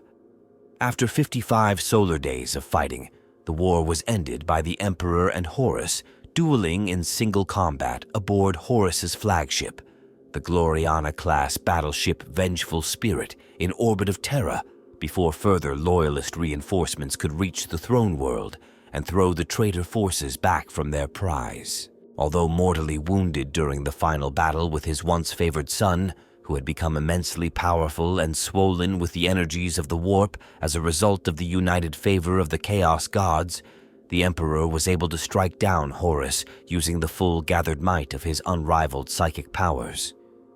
Despite his great sorrow and reluctance, the Emperor obliterated Horus's soul from the warp, preventing him from being resurrected to serve the ruinous powers once more. Without their leader, the unity of the forces of chaos soon crumbled, and as loyalist reinforcements led by Roboute Guilliman of the Ultramarines arrived in the Sol system, the traitor legions and their Dark Mechanicum and mortal allies retreated to the massive warp rift in the Segmentum Obscurus known as the Eye of Terror. At his own direction, the crippled body of the Emperor was installed into the cybernetic life support mechanisms of the psychic amplifier known as the Golden Throne. This allowed his mind to have an anchor in real space from which he could battle the influence of the Chaos Gods in the warp and continue to direct the energies of the Astronomicon, the psychic beacon that was the lifeblood of the Imperium's communications, commerce, and interstellar travel. In a postscript to the terrible traumas of the heresy, a battle between loyalists and traitors fought on the planet of Sotha, home to the ancient Necron warp beacon known as the Pharos, drew the attentions of the hive fleets of the Tyranids to the galaxy. It was in this ancient time that their vast biomechanical fleets first began to move across the extragalactic void towards the Milky Way galaxy, drawn ever on by the shining psychic beacon of the Astronomicon. The Great Scouring, or simply the Scouring, was the Imperium of man's great counteroffensive against the traitor legions. It began immediately after the end of the Horus Heresy, following the death of the War Master Horus and the failure of his assault upon the Imperial Palace during the Siege of Terra in 014 M31. Over the course of many solar decades, it finally succeeded in driving the forces of chaos from their conquered territories within Imperial space into finding a refuge in the permanent warp storm known as the Eye of Terror. Before actually being confined for all time within the life support mechanisms of the Golden Throne, the Emperor had pronounced judgment on the traitors. He declared them excommunicate traitoris and determined that they were to be driven into the hellish Eye of Terror for all eternity. All records and memory of the traitor legions were to be later expunged from the Imperial archives. Worlds such as Istvan Fiv and the former Legion homeworlds of the traitor legions would be scoured clean of all life because of the corruption of their people by chaos. The traitor legions associated troops from the Dark Mechanicum, the Titan legions, Chaos Night Houses, or the regiments and starships of the Imperial Army and Imperial Navy that had turned to chaos were to be destroyed or driven into the Eye. It would be as if the traitor legions and their allies had never existed to sully the Imperium with their betrayal. After the death of Horus, those traitors who had not been slain outright during the Siege of Terra fled before the vengeful wrath of the loyalist forces led by Primarch Roboute Guilliman of the Ultramarines Legion, who also took on the burdens of leadership of the Imperium as the Imperial Regent and Lord Commander of the Imperium in the Emperor's absence. Many traitors made good their escape into unexplored space or disappeared into the Eye of Terror or other lesser-known warp rifts such as the Maelstrom. Fighting continued for many standard years after the heresy had ended with Horus's death, before the traitor forces were wholly destroyed or exiled into the Eye of Terror. Many chaos-corrupted star systems were cleansed and placed under the watch of the newborn Inquisition. The Emperor's dream of a new age of enlightenment, a time when mankind was freed from superstition and ignorance, would turn into something far different. The Great Scouring would be followed by the 10 millennia-long era known as the Age of the Imperium. In the midst of the campaigns of the Great Scouring, the Second Founding occurred. The remaining 9 loyalist Space Marine legions were disbanded, their transhuman warriors transferred into the far smaller one, 000 Astartes organizations known as chapters, in accordance with the newly established dictates of the Primarch Roboute Guilliman's Codex Astartes.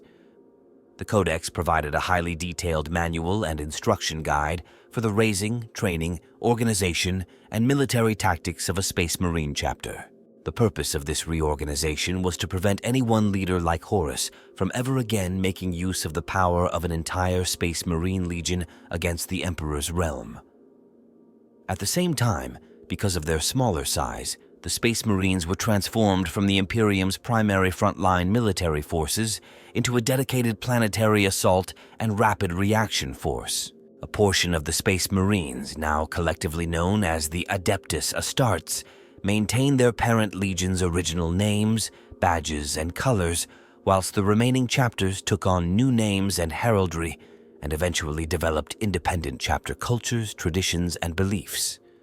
The majority of these second founding chapters still proudly serve the Imperium today. The Age of the Imperium is the time period that began with the end of the Horus Heresy in the early 31st millennium and is typically referred to in the present tense. The approximate time period begins in 014 M31 and continues forward to the present, with the last year represented in imperial records before the opening of the Great Rift and the start of the era Indomitus being 999 M41. The Age of the Imperium is generally conveyed as spanning from the end of the Horus Heresy to the narrative present, a period of approximately 10,000 Terran years. During the time of Rebirth, the Imperium of Man slowly recovered from the destruction and loss of the Horus Heresy.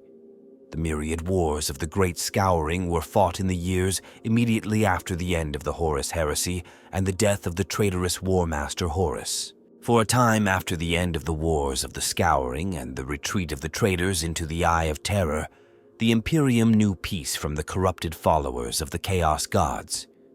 At the same time, many alien species that had been fought during the Great Crusade reappeared in human space to take advantage of the disruptions caused by the Horus Heresy. They soon plagued the vulnerable worlds of mankind already prostrate from the destruction wrought by the heresy. In order to prevent a single person from controlling as much military power as Horus had mastered and eliminate the risk of another large-scale civil war, numerous reforms were enacted at the hands of Robut Guilliman in his new capacity as Imperial Regent and Lord Commander of the Imperium to reshape the Imperium's political and military structure. In this way, the men and women of the Imperium could face the new post-heresy realities of an interstellar government where the Emperor was no longer capable of carrying on the day-to-day tasks of interstellar governance. The Imperial Army was divided into the land-based forces of the Astra Militarum and the space-based forces of the Navis Imperialis, each with a separate chain of command structure and bureaucracy.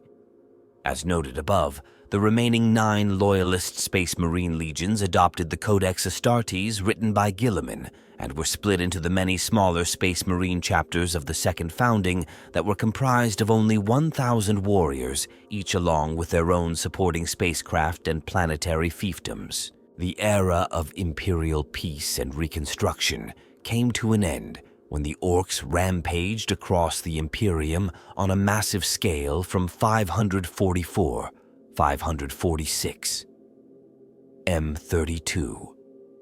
The number of greenskin attacks grew until it became the greatest Orc invasion that the galaxy had ever known, eclipsing even the Orc Wach, defeated by the Emperor and Horus during the Ulanor Crusade in 000. M30, which had earned Horus the title of War Master. Nothing was safe from the Orcs' primal desire to conquer the galaxy, and their widespread advances were only halted when the Imperium resorted to the use of the most extreme measures, at great cost to the chapters of the Adeptus Astartes. This conflict was remembered as the War of the Beast. The traumas of this time led to the division of the Inquisition into separate specialties to safeguard humanity in the future from further Xenos assaults. As such, the Inquisition was reorganized into separate divisions or ordos, including the Ordo Malleus that was intended to carry on the Inquisition's original mandate to protect the Imperium from the machinations of chaos, and the new Ordo Xenos to defend humanity against assaults by aliens. The Ordo Xenos was further bolstered by the creation of its chamber militant, the Death Watch, a new chapter of the Adeptus Astartes, comprised of veteran Space Marines drawn from multiple different chapters. The Byzantine politics of the Imperium took a calamitous turn in 546. M32 in the wake of the War of the Beast in an event remembered as the Beheading, when the High Lords of Terra, the successors of the Imperium's original Council of Terra that had been established after the heresy to administer the day-to-day affairs of the Imperium in the Emperor's name, were slain to the last individual on the orders of Drakan Vangoric, the Grand Master of the Officio Assassinorum, a Space Marine retribution force drawn from the Halo Brethren, Imperial Fists, and Sable Swords. Chapters tracked the Grand Master to an Assassinorum temple on Terra. The commander of the Astartes strike force was assassinated as soon as he made planetfall, but the remaining Battle Brothers carried out the attack without him. Inside the temple, they were attacked by 100 Eversor assassins.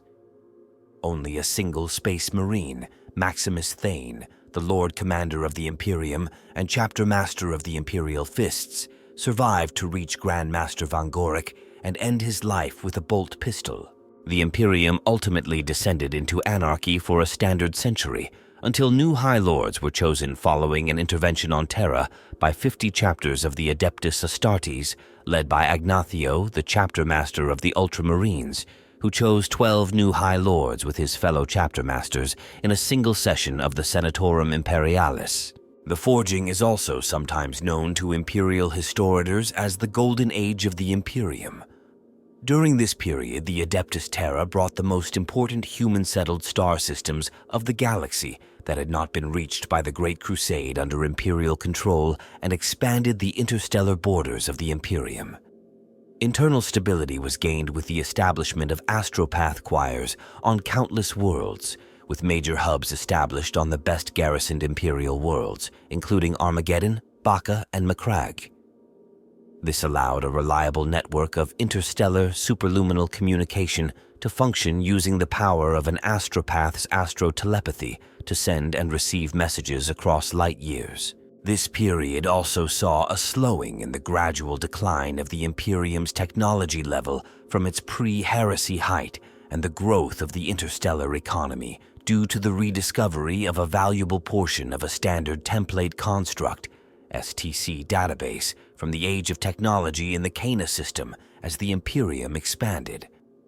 Once more, the Imperium repelled the forces of Chaos renegades, heretics, and aliens alike across the galaxy and reclaimed countless lost and rebellious regions for the human species. The Emperor, always an object of veneration and divine worship since the Great Crusade and the days of the cult of the Lectitio Divinitatus, only increased his devoted following of worshippers after being joined to the Golden Throne, which was hailed by his faithful as his ascension from the physical to the spiritual plane from whence he would further guide and protect humanity. Many imperial cults dedicated to the worship of the Emperor as the one, true God of humanity arose over the following centuries, the majority of which were ultimately repressed, united with or absorbed into a centralized faith known as the Temple of the Savior Emperor. This powerful church gained further momentum among the masses of the imperial faithful until in the 32nd millennium it was finally granted the status of the official state religion of the Imperium and the title of Adeptus Ministorum, more often called the Ecclesiarchy by the people of the Imperium. It was only a few standard centuries later in the mid-32 and millennium that Ecclesiarch Venerus II received a seat amongst the High Lords of Terra, and after 300 standard years, the seat reserved for the state church's governing ecclesiarch was made permanent within the ranks of the Senatorum Imperialis. It was in 646. M32 that Agnathio, the chapter master of the Ultramarines, united over 50 leaders from other chapters of the Adeptus Astartes, as noted above, and arrived upon Terra. Such a show of power and faith put an end to the squabbling for the contentious seats of the High Lords of Terra that had consumed the differing imperial factions since the beheading. In locked council with the mightiest of humanity's warriors, such matters were quickly sorted out. To this day, none know exactly what was done or said, but when the Space Marines departed back to their far-scattered missions, there once again sat 12 High Lords of Terra in the Senatorum Imperialis. If there was further dissension, none dared speak it aloud.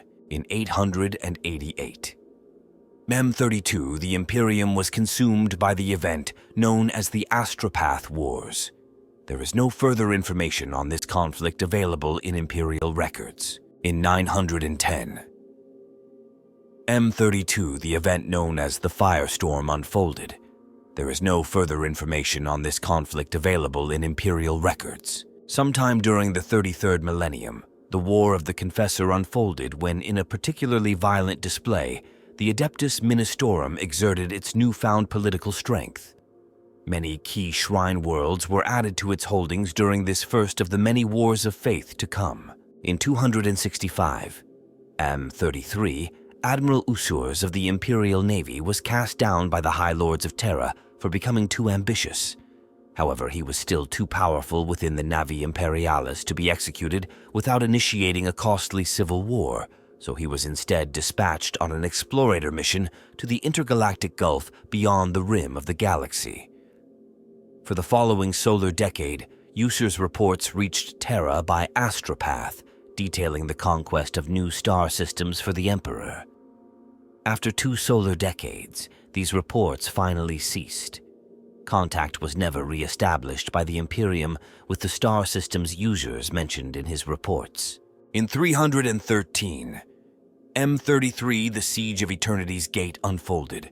No further information is available. In 615, M33, the Blade of Infinity, a pre-heresy cruiser, emerged from the warp, its re-entry signature suggesting that it had left real space over 20,000 standard years before. This period predated even the warp drive's invention in the age of technology and suggested a radical time stream disorder. Vox transmissions picked up from the vessel suggested that the Blade of Infinity was trying to communicate some type of warning, but before much could be deciphered, the ancient starship disappeared once again into the warp. In its wake arrived an invasion fleet of Chaos Space Marine traitor legions, the archenemy of the Imperium, who wreaked much havoc. The Blade of Infinity re-emerged from the warp several more times in subsequent years, always as a harbinger of further incursions into Imperial space by the forces of chaos from the Immaterium. In 831, M33, during what became known as the Year of the Ghosts, the honored dead rose up in the Segmentum Solar to drive back the terrors of the warp. Sometime during the early years of M34, a great threat to the Imperium arose beyond the ghost stars. Even today, its true nature remains suppressed or redacted within Imperial records. The ravages are said to cause the extermination of a score of Space Marine chapters and souls unnumbered. Much of the extant evidence relating to this threat has been censored or purposely destroyed by the Inquisition, but there are contradictory indications which describe the nature of the threat as both a star-spawned plague that swept away scores of worlds and to nightmare engines that slaughtered the populations of whole sectors. This threat is remembered only as the Pale Wasting. In 401, M34, the terrible crisis known as the Howling, unfolded. Black Templar Space Marines ended the Horus Heresy by executing the Cacodominus, an alien cybernetic psyker whose formidable powers allowed it to psychically control the populace of 1,300 star systems. Unfortunately, the Cacodominus's death scream was amplified by the warp and burned out the minds of 1 billion human astropaths, while it also distorted the beacon of the Astronomicon. Millions of starships were lost in the resulting upheaval, and entire subsectors of the Imperium slid once more into barbarism without the dictates of the Adeptus Terra to guide them. It is a terrible price to pay for victory. Following a fierce warp storm bursting from the Eye of Terror in 666. M34, the first of many unnatural phenomena known as warp stars, are sighted. The tendrils of their power pulled any starships or small planets that fell within their reach to a grisly, if spectacular, doom. In 934, M34 came the warnings of the craft world Ulthwi to the Imperium. No further records are available as to the nature or content of this warning. The Nova Terra Interregnum is also known as the Time of the Twin Empires, and was a troubled period in Imperial history when the Imperium of Man fractured for a time into warring factions for over 900 standard years during the mid-34 Th through the late 35 Th millennium. During this period, the rebellious Council of Nova Terra dismissed the authority of the High Lords of Terra and claimed separate rule over the Imperium's Segmentum Pacificus. During the dark days of the Nova Terra Interregnum, division and civil war fractured the Imperium into a number of different warring factions. The Adeptus Mechanicus was also affected during the Interregnum by division and internal warfare brought about by doctrinal differences and competing centers of power. One of the most discordant of these conflicts was the Moirai Schism, which occurred sometime in the 35th millennium, a dogmatic battle between the Martian orthodoxy of the standard cult Mechanicus and a far more radical creed based upon the prophetic writings of a triad of tech mystics from the minor forge world of Moirai. The Moirai Schism was one of the most divisive and widespread doctrinal conflicts to afflict the Adeptus Mechanicus since the Horus Heresy. Moirai was eventually reduced to a cinder by the Fabricator General of Mars's rectification fleet, but not before heretical writings from that world spread like wildfire throughout the priesthood of Mars, the Titan legions and several Space Marine chapters with close ties to Mars, such as the Iron Hands. Over 2,000 Terran years of bloody strife passed before the baleful doctrine was finally considered purged from the Mechanicus and its allies. After almost a millennium of low-grade civil war and political maneuvering, the Cataclysm of Souls in 975. M35 reunited the Imperium. In that year, the ecclesiarchy tried to transform the Imperium into a formal theocracy where political differences would be submerged by usurping the power of the rest of the High Lords of Terra beneath the de facto dictatorship of the ecclesiarch.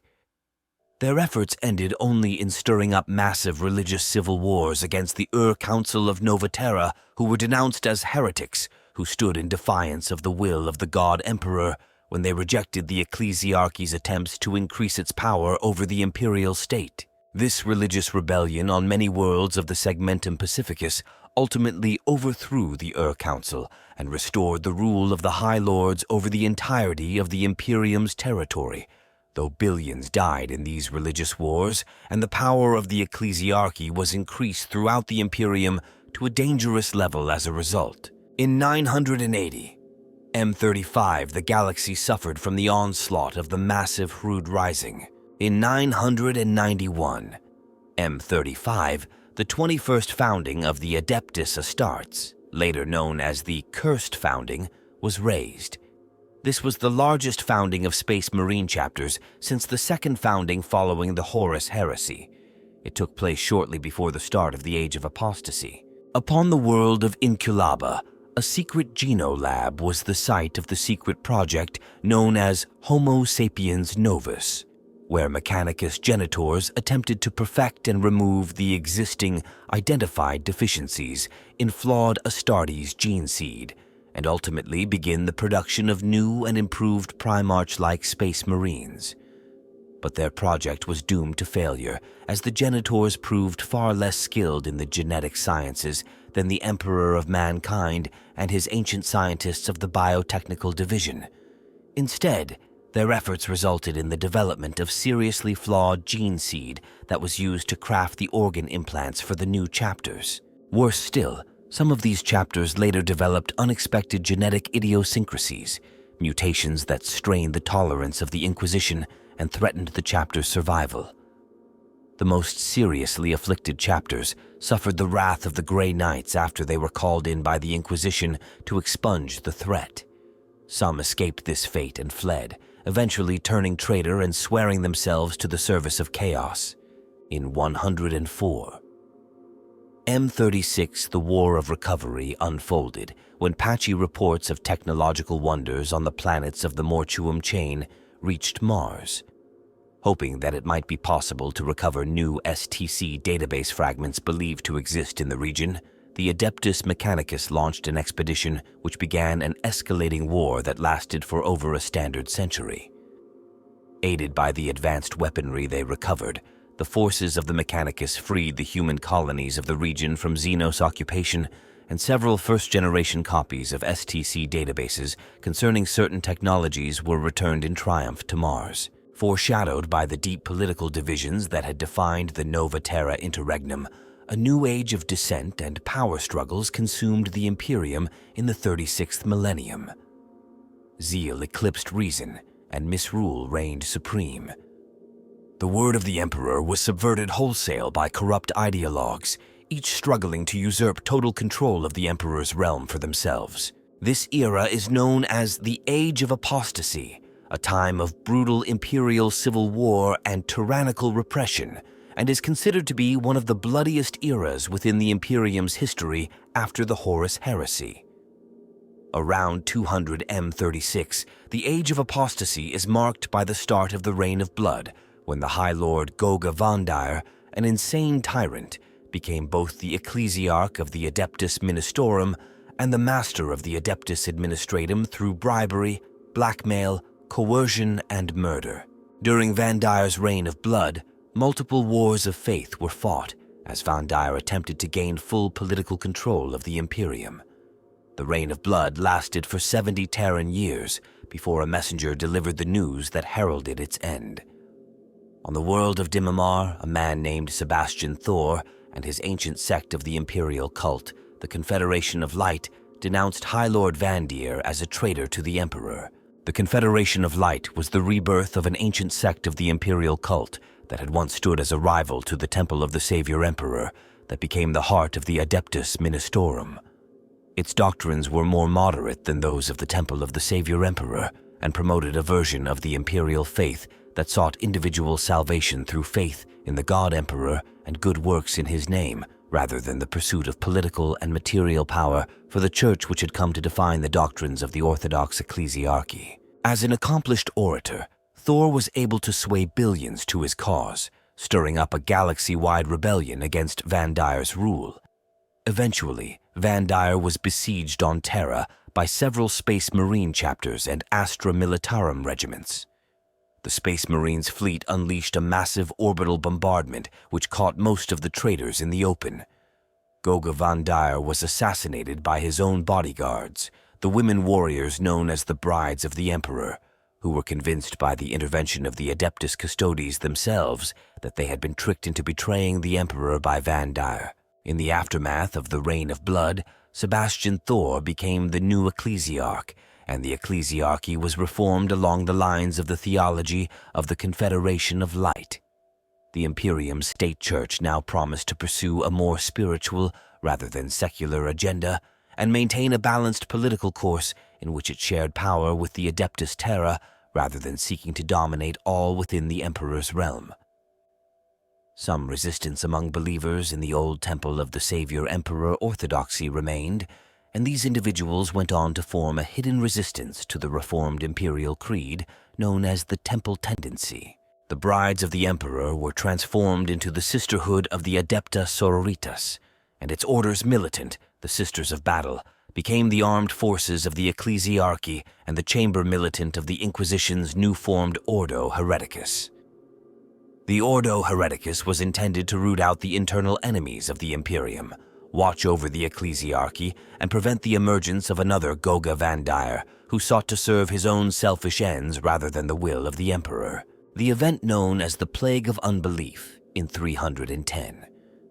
M36 is also considered part of the Age of Apostasy of the 36th millennium, although it occurred several solar decades after High Lord Gog Vandir's death and Sebastian Thor's ascension to the position of ecclesiarch.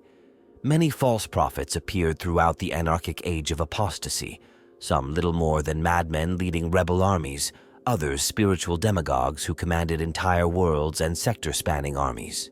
The most powerful of these was the apostate cardinal of Gathalamor Bucharest, whose heresies reached such proportions they first provided the name for the Plague of Unbelief, not to be confused with the Curse of Unbelief, a potent arcane disease spread by servants of the chaos god Nurgle in the 41st millennium and better known as the Zombie Plague. The Plague of Unbelief came to an end after the heroic sacrifices of the imperial saint known as the Great Confessor Dolan Corosius, who willingly martyred himself on Gathalamor. Corosius's example proved so potent a display of faith in the God Emperor that the entire population of the world rose up and cast down Bukharis, restoring imperial rule and the orthodox faith of the God Emperor. In 754, M36, the Imperium, was struck by the web of intrigue disaster. There is no further information in imperial records concerning this event. In 989, M36, as the Eye of Terror and other warp rifts visibly expanded, the tech priests servicing the Golden Throne demanded an increase in the number of psychers needed to fuel the Emperor's growing appetite to successfully power the Astronomicon. The black ships increased in number and the frequency of their voyages to collect their tithes of psychers from across the Imperium. According to some records, from this time onwards 4 times the number of psychers are sacrificed daily to maintain optimal levels of power to the Golden Throne and the Astronomicon. The Age of Redemption marked the era when the Imperium recovered from the sins of apostasy in a reign of blood and tears. The imperial cult grew in zeal as never before. Heretic pyres burned night and day on 1,000 imperial worlds as the people of the Imperium sought to mortify their sins against the God Emperor through the scourging of the flesh of others. Imperial crusade after imperial crusade was launched by the Space Marines and other imperial military forces to recapture the lost wealth of the Imperium and push back the hordes of the forces of chaos, orcs, and other alien threats to humanity.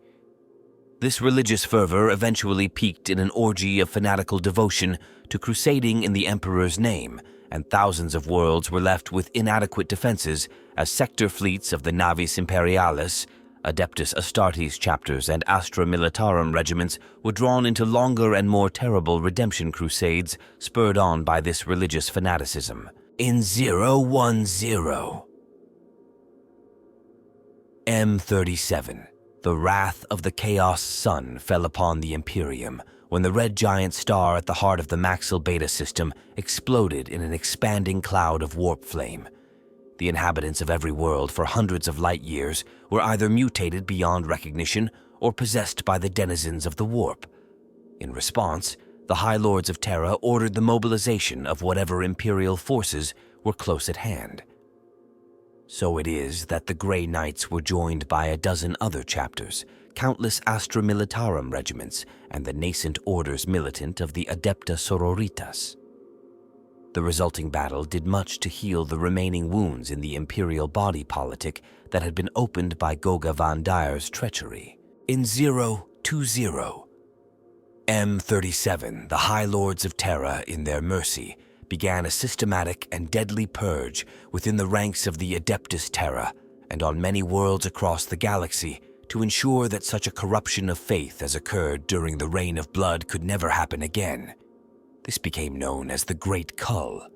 This, among the most devastating of the conflicts unleashed during the Age of Redemption, were the Abyssal Crusade and the Occlusiad War, the Abyssal Crusade of 321. M37 began when Saint Basilius, a living saint of the Ecclesiarchy, found 30 Space Marine chapters wanting in their devotion to the Emperor. The guilty embarked upon a crusade into the Eye of Terror to earn their salvation and purge those human-settled worlds stolen from mankind by the birth of the Dark Prince of Pleasure, Slaanesh. The Occlusiad War of 555. M37 started when the northwestern fringe of the galaxy was ravaged by the heretics known as the Apostles of the Blind King, rogue tech priests who viewed the existence of humanity as an utter affront to the machine god. The Apostles had uncovered wondrous artifacts from the age of technology that made possible the transformation of ordinary stars into supernovae. The constellations of the galaxy were changed forever when the Apostles purged the outer segmentum obscurus of human life using these weapons. War raged for a solar decade until the navigator Joyer Macran discovered the palace warship of the Blind King hidden in a fold of the warp. Escaping with this crucial intelligence, Macran guided the Imperial Navy's Emperor-class battleship Dominus Astra to the palace's location. The Blind King was killed, and the genocide ended when the Dominus Astra's lance batteries pierced the palace warship's hull. Without his psychically prescient leadership, the apostles of the Blind King were swiftly overcome and their weapons hidden away in the deepest vaults of Mars. In 754, M37, on thousands of planets, menials rebelled against their dreary drudgery, with wild-eyed leaders espousing a better way of life, a galaxy of tolerance. The movement proved especially popular amongst the youth of the Imperium, earning it the title of the Children's Crusade. Billions of earnest young pilgrims are lured to seek transport to Holy Terra on pilgrimage. Some are waylaid by pirates, but the majority disappear into the warp. They became known collectively as the Lost Crusade. In 956, M37, the Heavenfall massacres unfolded. Little else is known about them in Imperial records. In the late 37th millennium, the humanoid Tau race, located on the arid world of Tau in the Ultima Segmentum, was united under the collectivist ideology of the greater good and underwent rapid technological development and a large expansion outwards into interstellar space, where they established a new interstellar empire and settled many worlds in the eastern fringes of the Milky Way galaxy. The Imperium of Man only came into contact with the Tau Empire in 963, M41, when the Ultramarines clashed with the Tau Expeditionary Fleet for control of the cursed planet of Malbede. As a result of this late first contact, the number of conflicts between the Imperium and the Tau have been relatively minimal compared to the wars fought between mankind and the other, more numerous and widespread star-faring alien species like the Orcs and the Aeldari. The rapid expansion of the Tau Empire also caused several other intelligent alien species to be incorporated into its ranks, such as the Kroot and the Vespid. Additionally, some human worlds were seduced by the Tau's offer to serve their greater good, rejecting the often harsh rule of the Emperor's servants to join the Xenos Empire as human allies known as Gwevesa. Needless to say, Gwevesa are viewed as the vilest of heretics in the Imperium. With the Imperium's military forces in every branch utterly exhausted by the Redemption Crusades, star system after star system fell to orc invasion, chaos insurgence, or sheer rebellion. Anarchy throughout many sectors of the Imperium was rife during a dark period in Imperial history that is now called the Waning. Ever more star systems were turned over by the Administratum to direct rule by Space Marine chapters, to preserve stability, as only the Astartes possessed the inviolable military strength required to restore Imperial control in the more lawless regions of the galaxy. Having purged more than 400 worlds within the Eye of Terror, the survivors of the Abyssal Crusade returned to Imperial space in 112, M38. Without pausing to claim the honors due for such a successful and protracted Imperial crusade, Chapter Master Konvak Lan of the Vorpal Swords declares the now ancient Saint Basilius a false idol and adoration of him tantamount to betrayal. In less than a standard year, every known sepulchre and shrine dedicated to the false saint is destroyed. After his execution, his bones, along with countless relics, books of doctrine, and thousands of living worshippers, are placed on a derelict bulk freighter and launched directly into a nearby star. During the Grim Harvest in 666, M38, a great armada of misshapen space hulks, drifts out of the warp near Terra.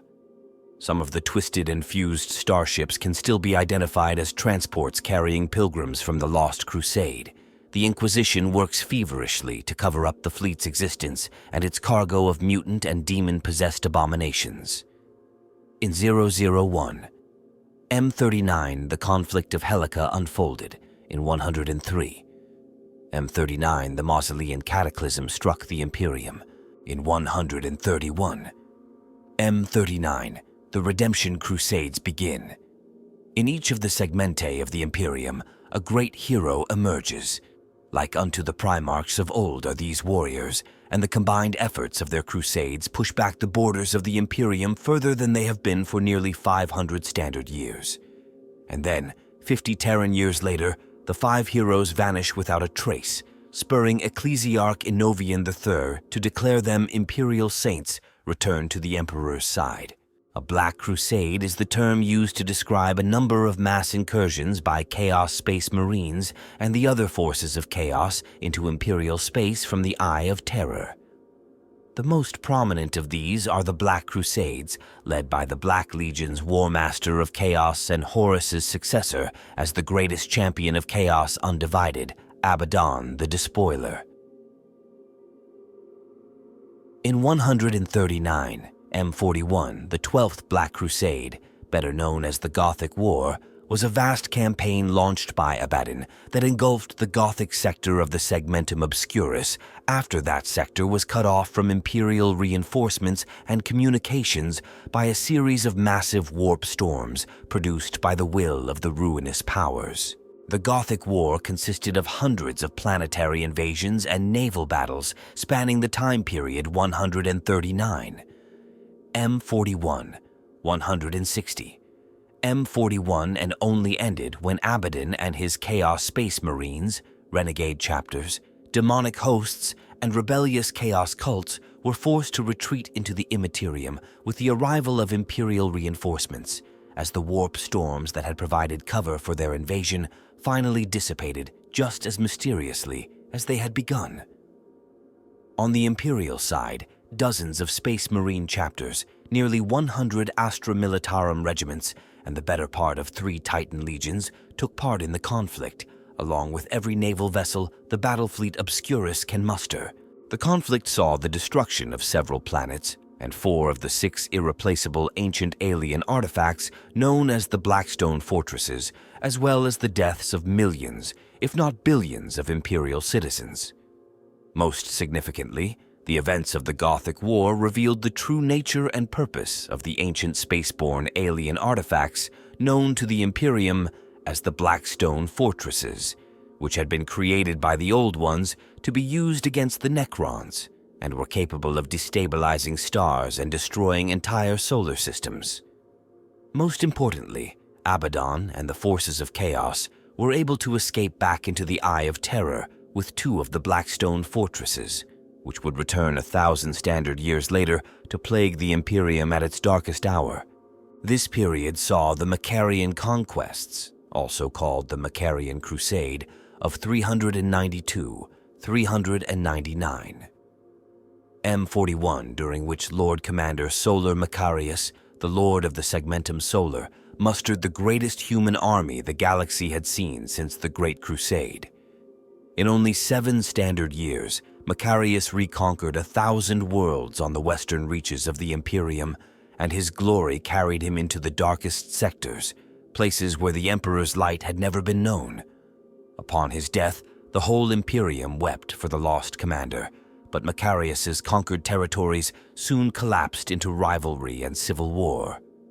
The Macarian Heresy, as this time is now known, lasted for 70 standard years and was only ended through the combined efforts of 100 Space Marine chapters in 500.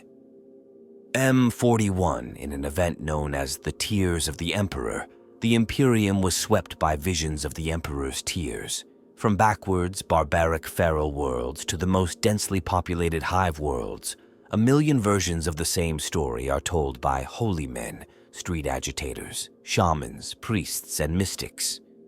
Primitives point to storm-filled skies, claiming that the drops falling from them are the tears of their mighty god. Upon ecclesiarchy cardinal worlds, archdeacons to lowly pilgrims claim to have seen statues of the divine emperor shed tears. Chapter masters and Hive city urchins alike have visions of the emperor stirring upon his throne, tears running from his empty eye sockets. Although the dreams take myriad forms, all know that the emperor weeps not for himself, but for the darkening plight of humanity. In the 41st millennium, the long-dormant Necrons have finally awoken from their great sleep to begin their conquest of the galaxy once more. In many cases, over the millennia, their tomb worlds had been resettled by the unsuspecting humans of the Imperium, leading to horrific scenes of devastation as the newly awakened Necrons cleansed whole planets of their populations of fragile human souls. The reason for the Necrons' awakening in the 41st millennium is still debated amongst the Magi of the Adeptus Mechanicus. Possible catalysts include the approach of the Tyrannid Hive Mind's shadow in the warp, or an Adeptus Mechanicus explorator fleet that disturbed one of the Necron tomb worlds, though the first major official contact between the Imperium and the Necrons came in 963. M41 during the conflict between the Ultramarines, Chapter and the Tau over control of what turned out to be the tomb world of Malbadi. In that instance, the Ultramarines Chapter Master Marnius Calgar ordered the use of an exterminatus against Malbadi after allowing the Tau force to get off planet to eliminate the much greater Necron threat. But Necrons soon began awakening on their tomb worlds all across the galaxy after this event. Regardless of the reason for their awakening, the Necrons proceeded to reap havoc amongst all the peoples of the galaxy. None can say for sure how many tomb worlds entered the Great Sleep some 60 million standard years ago, but it is certain that a great many did not survive into the 41st millennium. Technologically advanced though the Necrons were, to attempt a stasis sleep of such scale was a great risk, even for them. For over 60 million Terran years, the Necrons slept, voicelessly waiting for their chance to complete the Silent King's final order, to restore the Necron dynasties to their former glory. As the centuries passed, ever more tomb worlds fell prey to malfunction or ill fortune. For many, the results were minor, such as a disruption to the operation of the tomb world's chronostat or revivification chambers, causing the inhabitants to awaken later than intended. But some of the tomb worlds suffered more calamitous events. Cascade failures of stasis crypts destroyed millions, if not billions, of dormant Necrons. Some tomb worlds were destroyed by the retribution of marauding Aeldari, their defense systems overmatched by these ancient enemies of the Necrons. Other tomb worlds fell victim to the uncaring natural evolution of the galaxy itself. Tectonically unstable planets crushed Necron strongholds, slumbering at their hearts. Stars went supernova, consuming orbiting tomb worlds in their death throes. And everywhere, inquisitive life forms scrabbled and fought over the bones of Necron territories, causing more damage in their unthinking search for knowledge than the vengeful Aeldari ever could. The Great Awakening has been far from precise, and the Necrons have not arisen as one people but in fitful starts over scattered millennia, like some Gestalt sleeper rising from a troubled dream. Errors in circuitry and protocols ensure that a revivification destined to take place in the early years of the 41st millennium of the original imperial calendar actually began far earlier in a few cases, or has yet to occur at all in others. The very first tomb worlds revived to see the Great Crusade of the Emperor of Mankind sweep across the galaxy in the late 30th millennium. A handful stirred in time to see the Nova Terra Interregnum, when Nova Terra challenged the might of the Golden Throne in the 34th millennium for 900 standard years, or arose at the hour in which the apostles of the Blind King waged their terrible wars that began in 550. M37. Some have still never awoken. Even now, in the era Indomitus, billions of Necrons still slumber in their stasis tombs, silently awaiting the clarion call of destiny. It is rare for a tomb world to awaken to full function swiftly. With but the slightest flaw in the revivification cycle, the engrammatic pathways of a Necron sleeper scatter and degrade. In most cases, these coalesce over time to restore identity and purpose, but it is a process that can take solar decades or even standard centuries and cannot be hurried. Sometimes recovery never occurs, and the sleeper is doomed forever to a mindless state. There are thousands of tomb worlds scattered throughout the galaxy whose halls are thronged with shambling automatons, Necrons whose minds fled during the long hibernation, and whose bodies have been co-opted by a Tomb World's master autonomic program in an attempt to bring some form of order to their existence.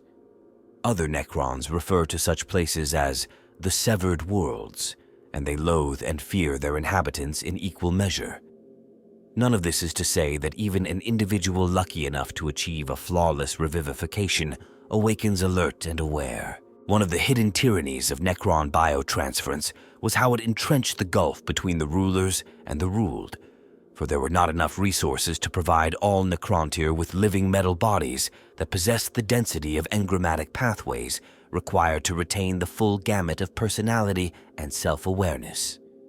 Thus, as was ever the case, the very finest necrodermis bodies went to those individuals of the highest rank within Necrontyr society, the pharaons and overlords, their cryptechs and nemesors. For the professional soldiery, the merely adequate was deemed appropriate. As for the common Necrontyr people, they received that which remained, comparatively crude mechanical bodies that were little more than lobotomized prisons for their minds. Numb to all joy and experience, they are bound solely to the will of their betters, their function meaningless without constant direction. Yet even here a tiny spark of self-awareness remains, enough only to torment the afflicted Necron with memories and echoes of the past it once knew. For these tortured creatures, death would be far preferable, but alas, they no longer have the intelligence to realize it or the autonomy to search it out. A tomb world is at its most vulnerable during the revivification process. If anything other than minuscule numbers of Necrons are revivified at once, a staggering amount of energy is unleashed, which can be detected within light years and inevitably leads to investigation by ignorant and curious mortal species. Thus, should a tomb world awaken to find itself lying near, or even beneath, the territory of a younger starfaring species, the massive energy spike might draw such attention that it is overwhelmed before its warriors are able to respond.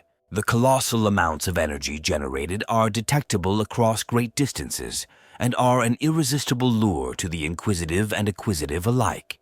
In these early stages, it is unlikely that the army of a tomb world proper will have awoken to full function, so defense lies in the hands of the Necron's robotic servitor constructs, the Canoptech spiders, scarabs, and wraiths.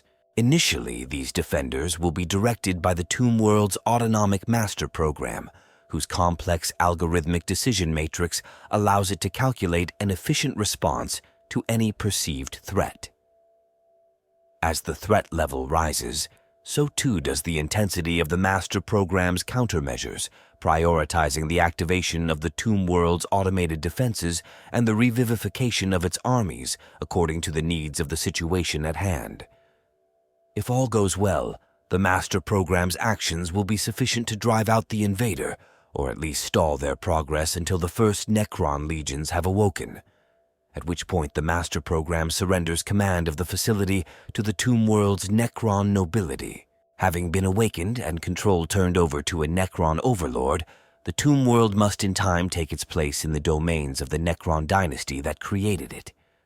While many dynasties have never awakened, and due to a variety of disasters never will, many are slowly piecing together their former domains. When a large population center of a younger species of the galaxy has evolved or expanded across the stars close to a tomb world, the encoded programming delves deep into its data archives and armories in order to conduct an aggressive defense. Such tomb worlds are the ones that have expanded their spheres of influence most rapidly, for its rulers have awakened to find their full military might already mobilized and awaiting their commands. Indeed, the speed with which many tomb worlds of the Sautek dynasty have recovered lost territory is chiefly attributable to the ultimately doomed wave of Ulumiathi colonies established on their core worlds during the late 39th millennium. To external observers, the behavior of awoken tomb worlds must seem esoteric almost to the point of randomness. Some Necron lords send diplomatic emissaries to other worlds, negotiating for the return of lost territories and technological artifacts, or cast off into the stars, searching for distant tomb worlds of their dynasty not yet awoken. Others focus attention inwards, avoiding unnecessary conflict with alien races to pursue internal politics or oversee the rebuilding of their planet to the glory of 60 million standard years past. The vast majority of tomb worlds, however, take a more aggressive tack, launching resource raids, planetary invasions, or the full-blown genocidal purges the Necrons' former Satan masters once called Red Harvests. Yet even here, it is impossible to predict the precise form these deeds will take. Sometimes the Necrons attack in the full panoply and spectacle of honorable war, rigorously applying their ancient codes of battle. At others, every possible underhanded tactic is employed, from piracy and deception to assassination and subornation. On other occasions, the campaign is less a martial action than a systematic extermination, the swatting of lesser life forms as they themselves would swat insects. All of these acts, diverse though they are in scope and method, are directed towards a single common goal: the restoration of the Necron dynasties to rule over the galaxy. Yet, with the Triarch long gone and huge numbers of tomb worlds lying desolate or still dormant, there can be no galaxy-wide coordination, no grand strategy that will bring about Necron ascendancy. Instead, each tomb world's ruler must fend for themselves, pursuing whatever course they deem most suited to circumstance. For some, this is the domination of nearby threats and the sowing of terror on alien worlds. For others, it might be the recovery of cultural treasures of the lost Necrontyr Empire, the stockpiling of raw strategic materials for campaigns yet to come, or even the search for an organic species whose bodies might prove to be suitable vessels for Necron mines, thus finally ending the curse of biotransference. Indeed, this last matter, the apotheosis from undying machine back to living being, is the key motivating factor for many Necron nobles and royals, for its possibility weighed heavily on the Silent King's mind at the moment of his final command. All this is further complicated by the fact that the departure of the Silent King and the dissolution of the Necrontyr Empire's Triarch left no clear succession.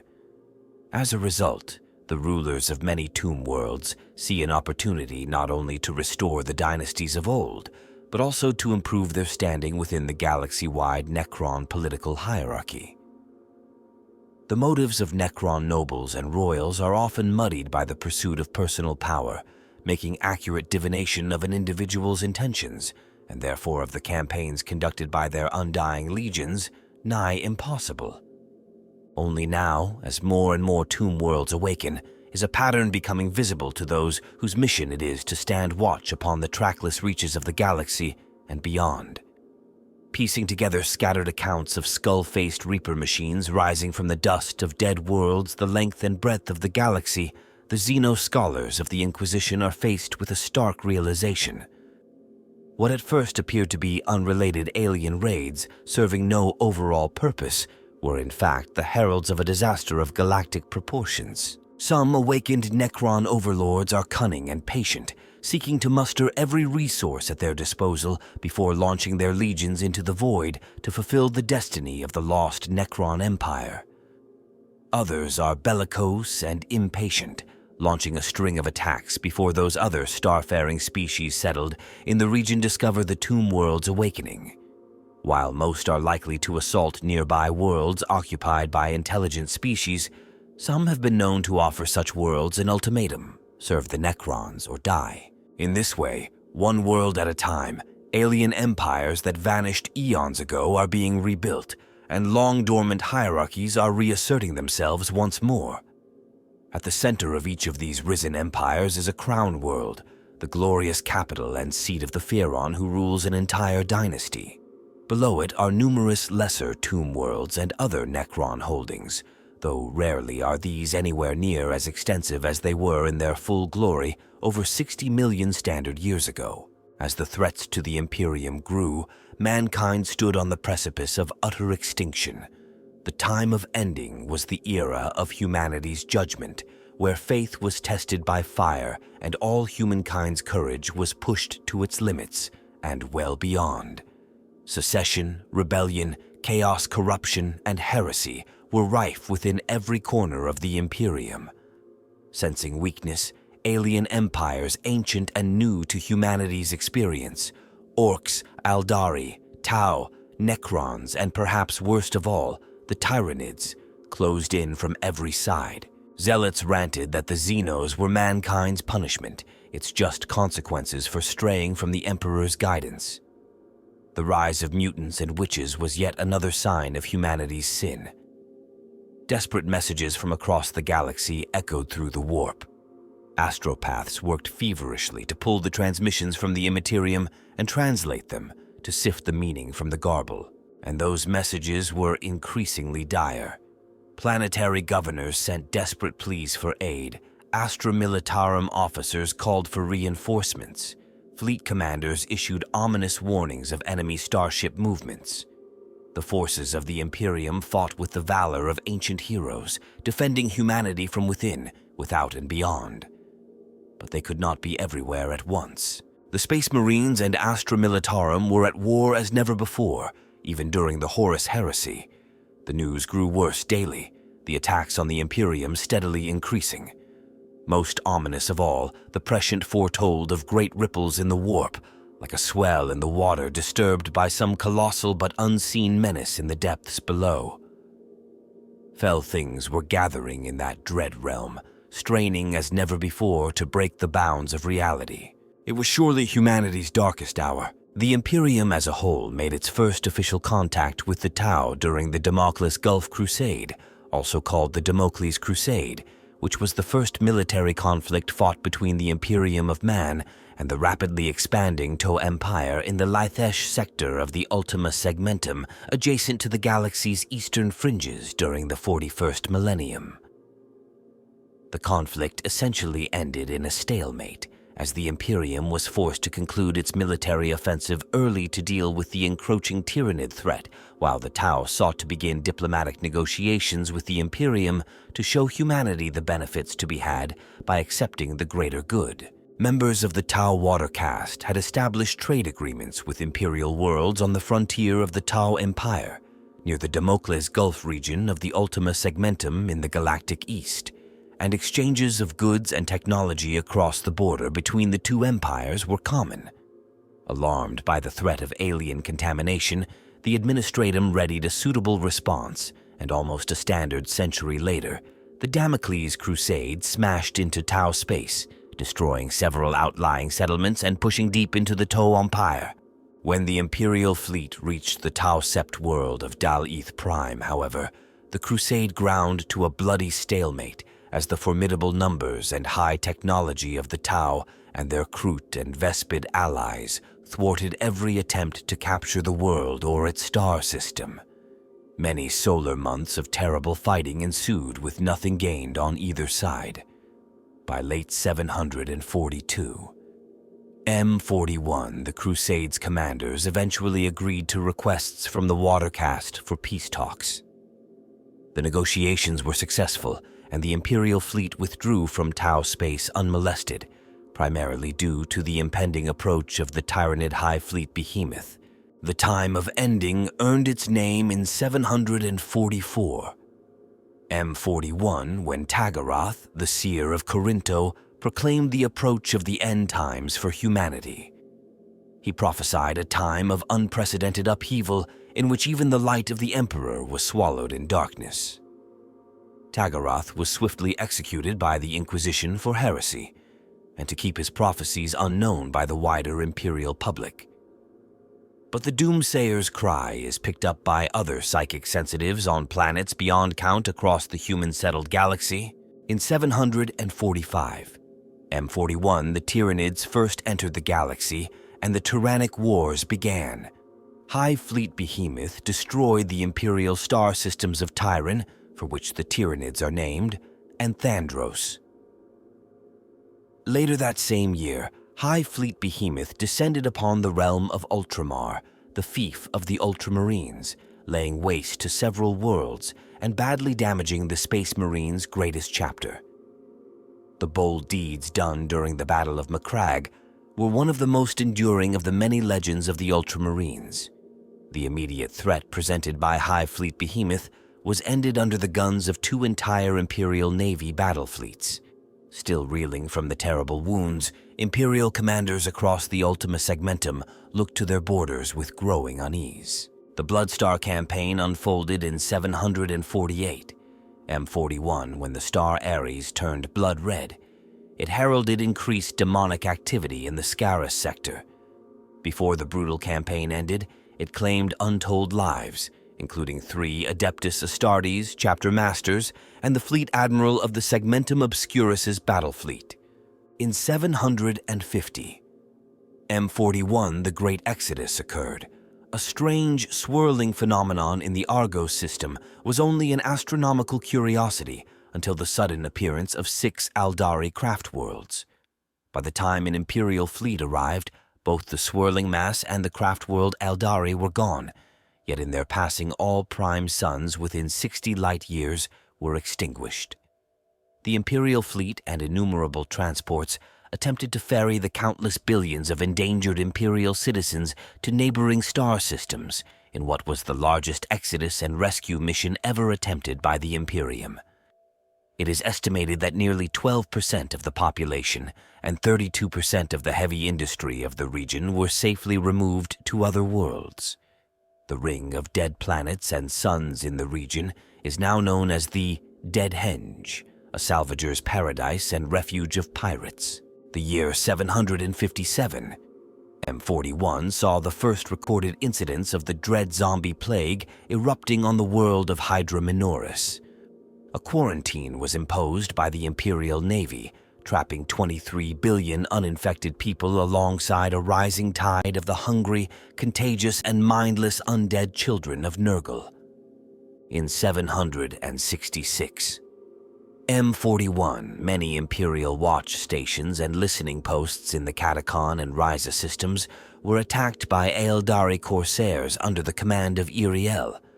Without their early warning, eyes and ears, this left both star systems vulnerable for solar decades to come. In 783, M41 Asuryani from the Ulthwi craft world destroyed an Adeptus Mechanicus explorator fleet above the dead world of Madrax, but not before several probes were released. Space Marines from the Blood Angels chapter were dispatched to investigate the loss of the fleet and instead became embroiled in a battle between the Asuryani and the Necrons, who had just recently awakened on Madrax. An uprising in the Crandor system in 795. M41 was harshly put down by the 23rd Cadian Regiment. Several of the Chaos cults involved in the rebellion, notably the followers of the Shining Deity, the Cult of Many Tentacles, and the Red-Robed Brotherhood, had not been seen since the Fourth Quadrant Rebellion. Although both military and civilian losses were high, the Crandor Rebellion's quick subjugation proved vital. The Imperium could ill afford to lose the resource-rich Crandor system, which held planets strategically vital to the defense of the Segmentum Obscurus. Throughout the Segmentum Ultima, in 797, M41, countless orc invasions threatened to mass into a single colossal Wah. The forces of the Imperium were stretched to their utmost to contain each individual war zone. Notable actions included Marneus Calgar, chapter master of the Ultramarines, holding the gate alone for a solar night and a day against the greenskin hordes during the siege of Zalathras and the Ultramarine Second Company's utter devastation of War Boss Brug's planetary stronghold. In 801, M41, a brief flicker in the Astronomicon, threw thousands of Imperial starships off course, dooming them to destruction in the warp. The incident indicated that the Emperor's strength might be weakening. The lamentable campaign known as the Siege of Vrox occurred from 813-830. M41. The apostate Cardinal Xaphin led the armory world of Vrox Prime into the service of the ruinous powers.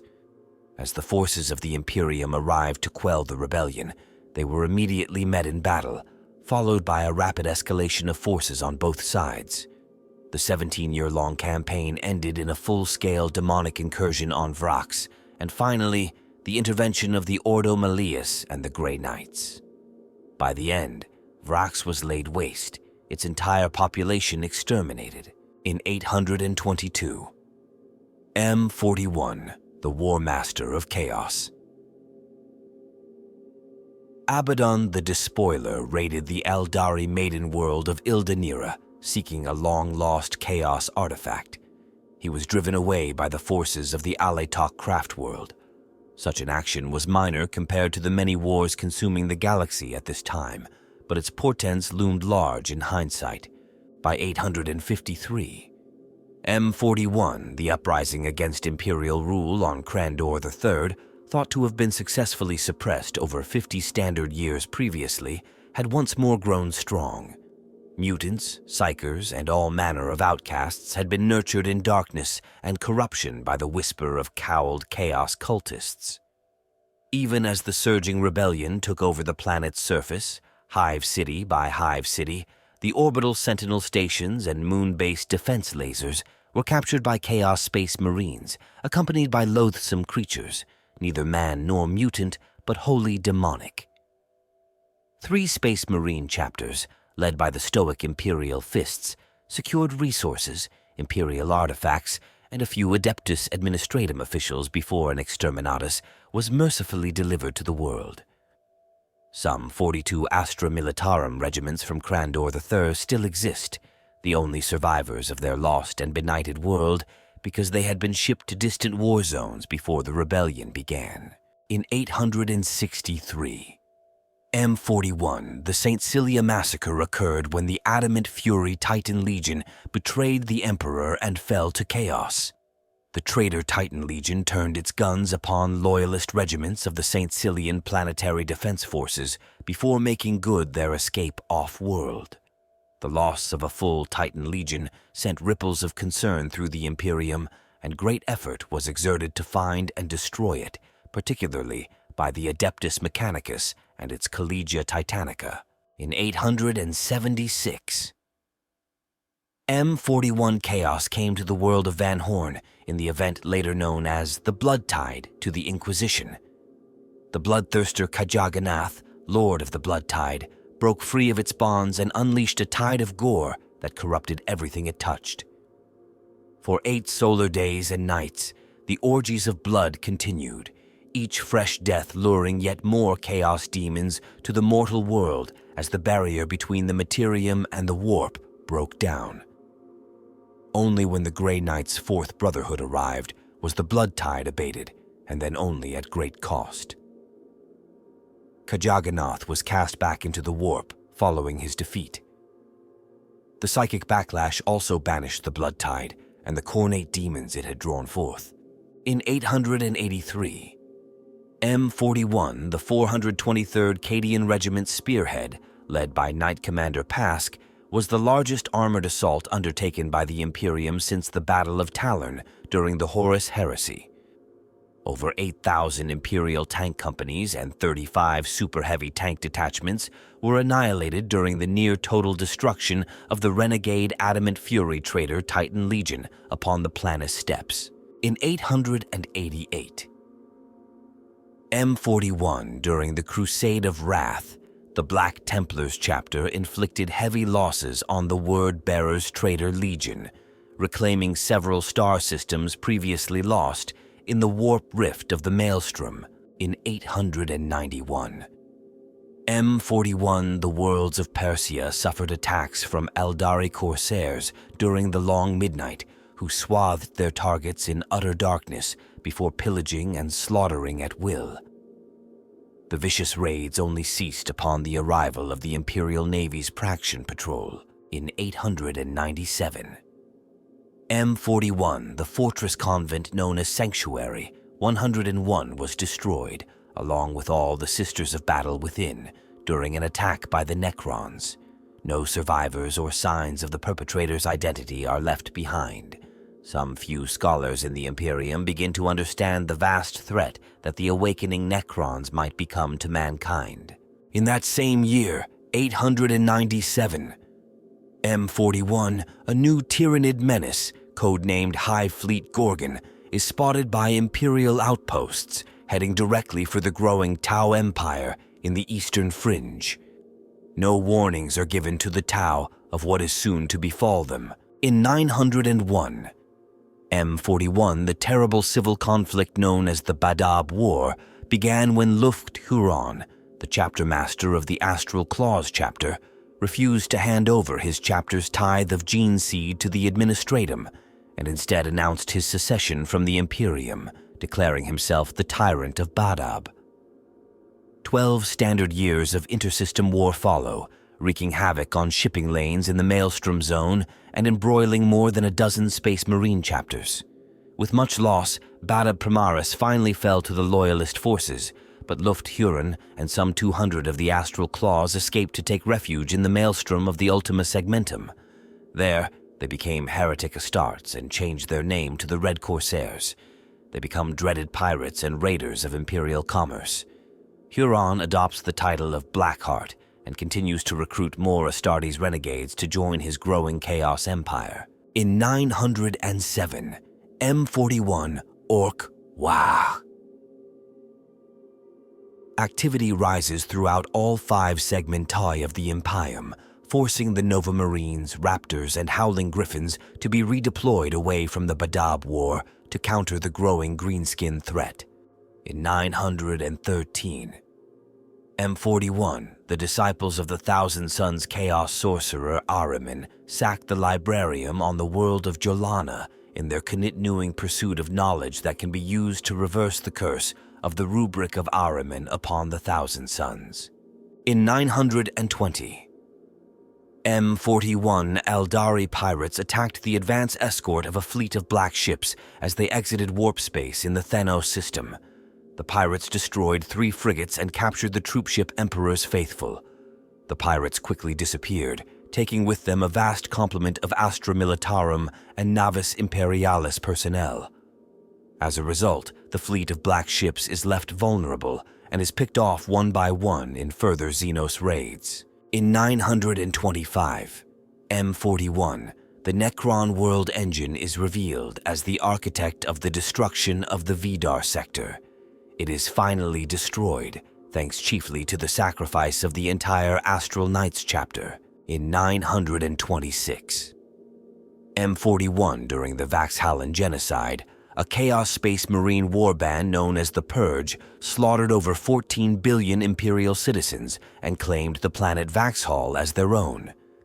Vaxhall served as an astropathic relay hub and as an Imperial fortress world, the buttress of the Heracles system.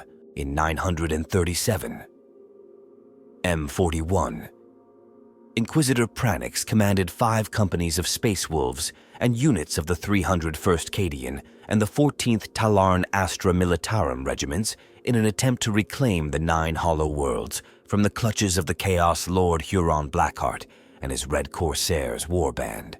The Imperium's forces are stunned to see how quickly the Red Corsairs have expanded in only a few solar decades and how vast their renegade empire of chaos-worshipping pirates has grown.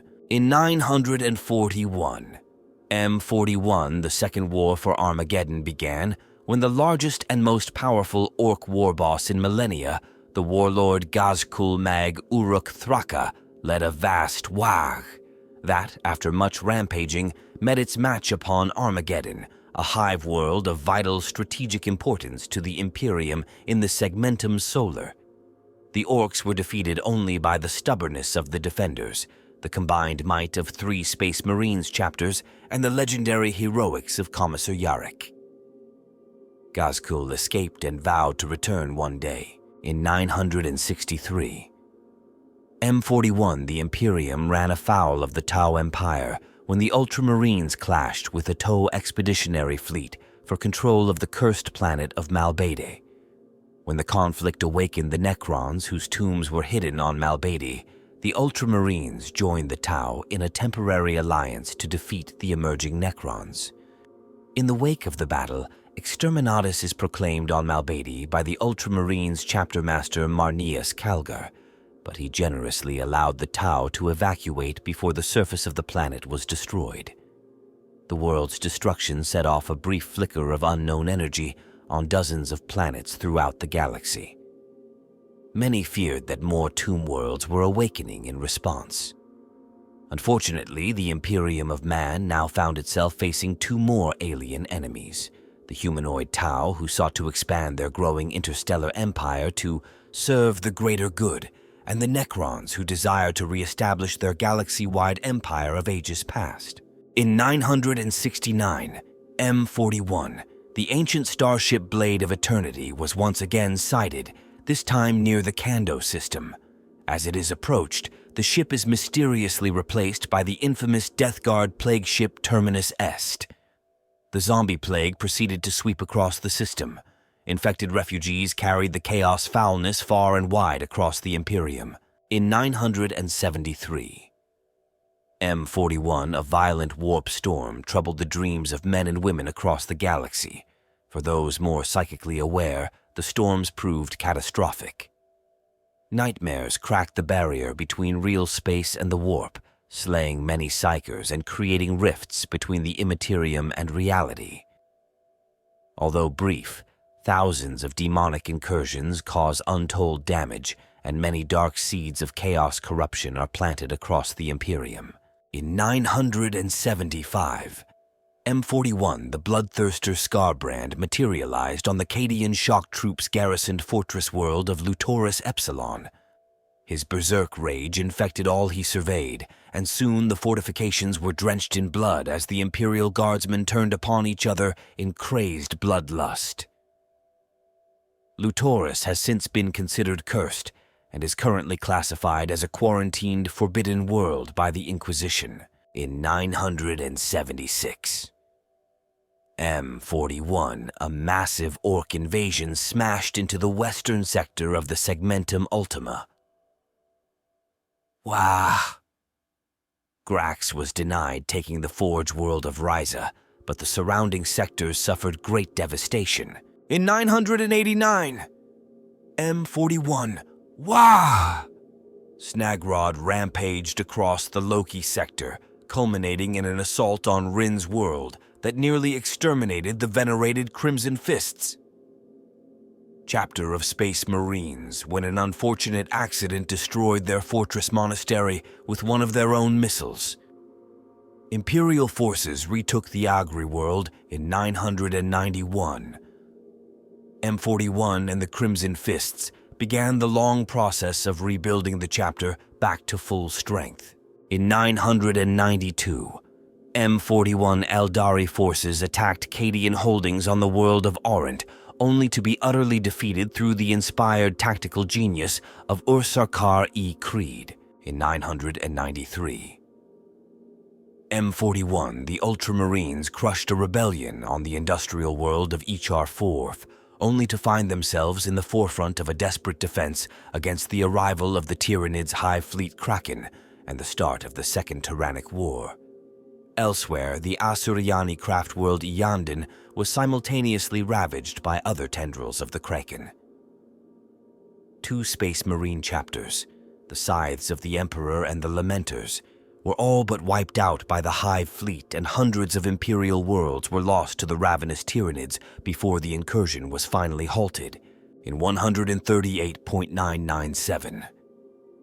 M41 humanity peered into the abyss when the twin tendrils of Hive Fleet Leviathan emerged from intergalactic space and struck at the underbelly of the Imperium from below the galactic plane, cutting a swath of truly horrific destruction through Segmentum's Tempestus, Ultima, and Solar in what is sometimes called the Third Tyrannic War.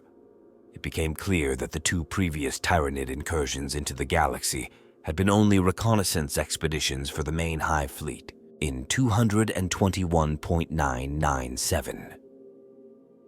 M41, the world of Pesina IV, was invaded by orcs under the joint leadership of Gazshkul Thraka and the Bad Moon's clan war boss Nazdreg. Orcish teleportation technology was employed in a surprise attack, and only the stout defense commanded by Master Belial of the Dark Angels chapter and the timely arrival of Imperial reinforcements ended the orc threat.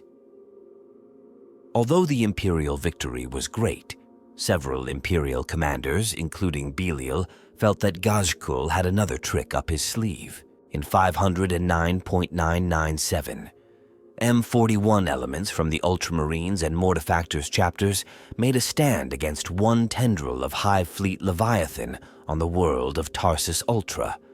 The defenders defeated this tendril with the use of a genetically engineered biological plague, but the remainder of the enormous Hive fleet rampaged on across the galaxy unaffected in 601.997. M41, Gazkul Thraka came face-to-face with his old human nemesis, Commissar Yarrick, on the battlefields of the world of Golgotha. Yarrick was captured by the Orcs, but ultimately released as Warlord Gazkul was planning to invade Armageddon once more and wanted to ensure a good fight. Greenskins flocked to Gazkul's whack in ever greater numbers in 977.997. 41, the small but vibrant Toe Empire, began its third sphere expansion. The Toe forcibly captured half a dozen more Imperial worlds on the Eastern Fringe, and several more joined the Toe Empire, willingly to serve their greater good, in 757.998. M41 Gazkul finally returned to Armageddon for his long-awaited rematch in the Third War for Armageddon at the head of a new, even greater Orc Wag. Gazkul had further perfected the teleportation technology that he experimented with on Pesina 4 and began the campaign with devastating victories over the Imperial defenders. Imperial commanders, having learned from their previous encounters with this wily Orc warlord, committed massive numbers of troops and quickly sent out the call for aid from nearby Space Marine chapters and further reinforcements. Several solar months into what rapidly became a battle of attrition, Gazkul grew bored with the grinding stalemate and left his minions behind to finish the fight while he set off to conquer the surrounding planets. He was pursued by Commissar Yarrick and the Black Templars, who swore an oath to finally bring the Greenskin warlord to heel in 718.999. M41 Hive Fleet Leviathan invaded the large Orc Empire based in the Octarius system. This Octarius war between Tyranids and Greenskins raged on for years afterwards with no signs of stopping. Imperial Navy and Inquisition scout patrols kept a close eye on the conflict, for should a victor emerge, there were precious few forces of the Imperium on hand to counter whichever enemy should arise out of the sector-wide bloodbath.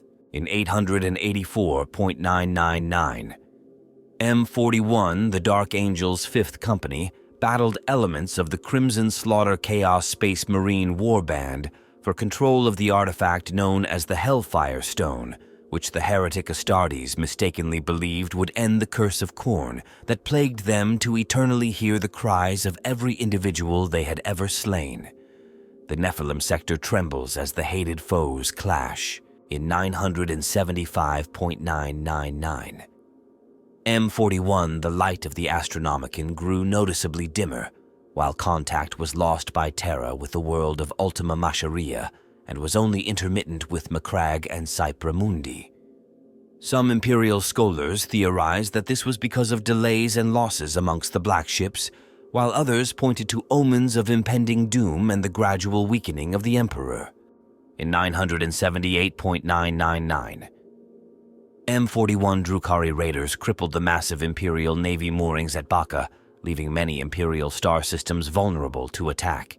In 980.999, M41, the Red Corsairs, launched a major raid from out of the Maelstrom, bringing the Chogoris, Kalis, and Sessex systems under siege.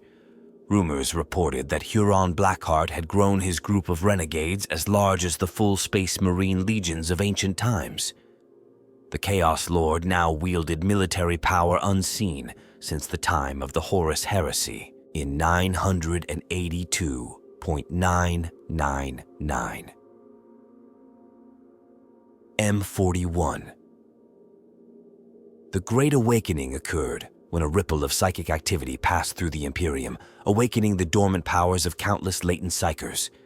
The resulting backlash created innumerable localized warp rifts, and 1,000 worlds were lost, hopelessly embroiled in demonic incursions unleashed by possessed psychers. In 987.999, M41, the Necrons rose to strike the Cyprus Agentis system, the first recorded Necron attack within only 2,000 light-years of Terra, in 989.999.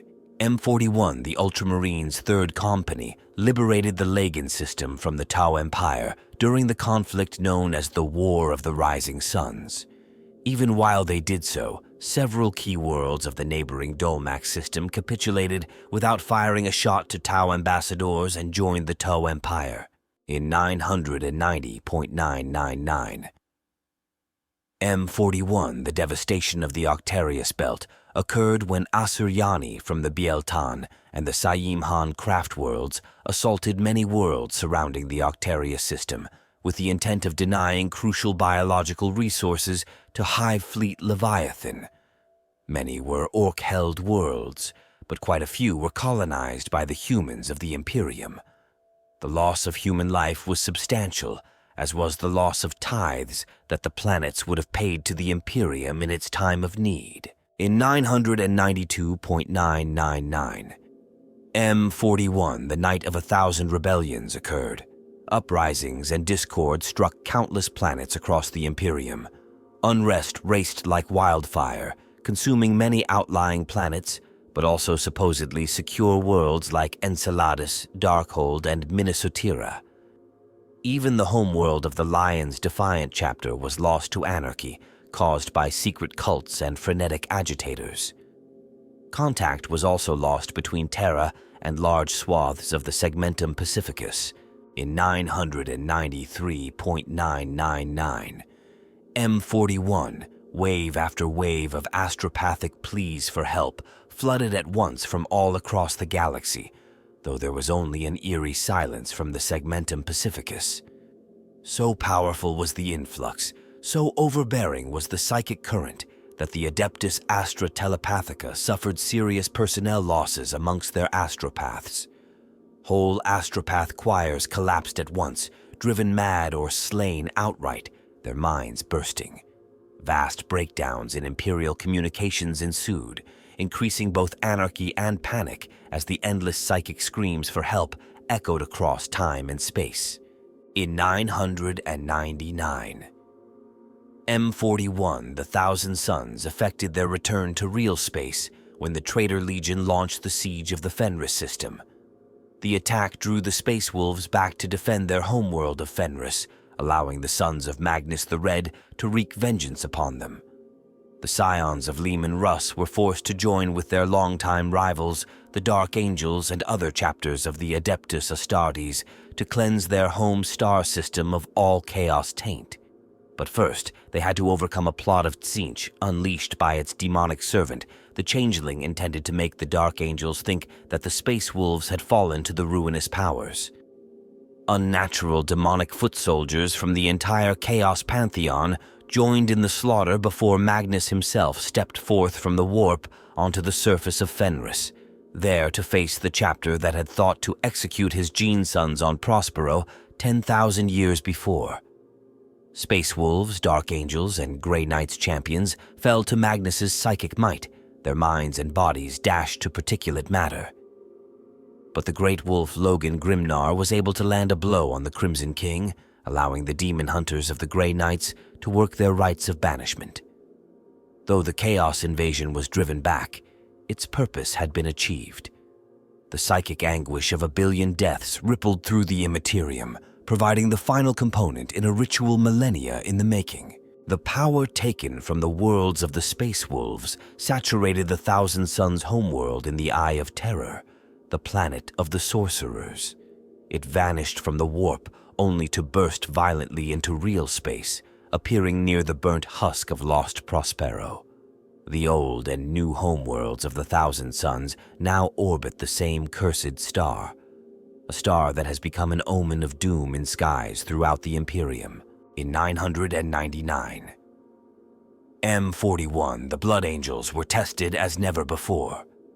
A tendril of High Fleet Leviathan was judged to be on a direct course for their homeworld of Baal, even in the wake of the delaying action successfully unleashed during the Cryptus campaign of 998.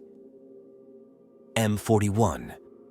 Worse, the dread bloodthirster Kabanda returned from the darkness of the warp with a demon army at his command, his first blow striking against Ammoni, outermost planet of the Baal system. Faced with a terrible war on at least 2 fronts, Commander Dante of the Blood Angels made swift preparation, uniting many Imperial and non-human worlds under the banner of survival. Even some former foes could be counted in Dante's alliance, though whether or not they could be entirely trusted is another matter.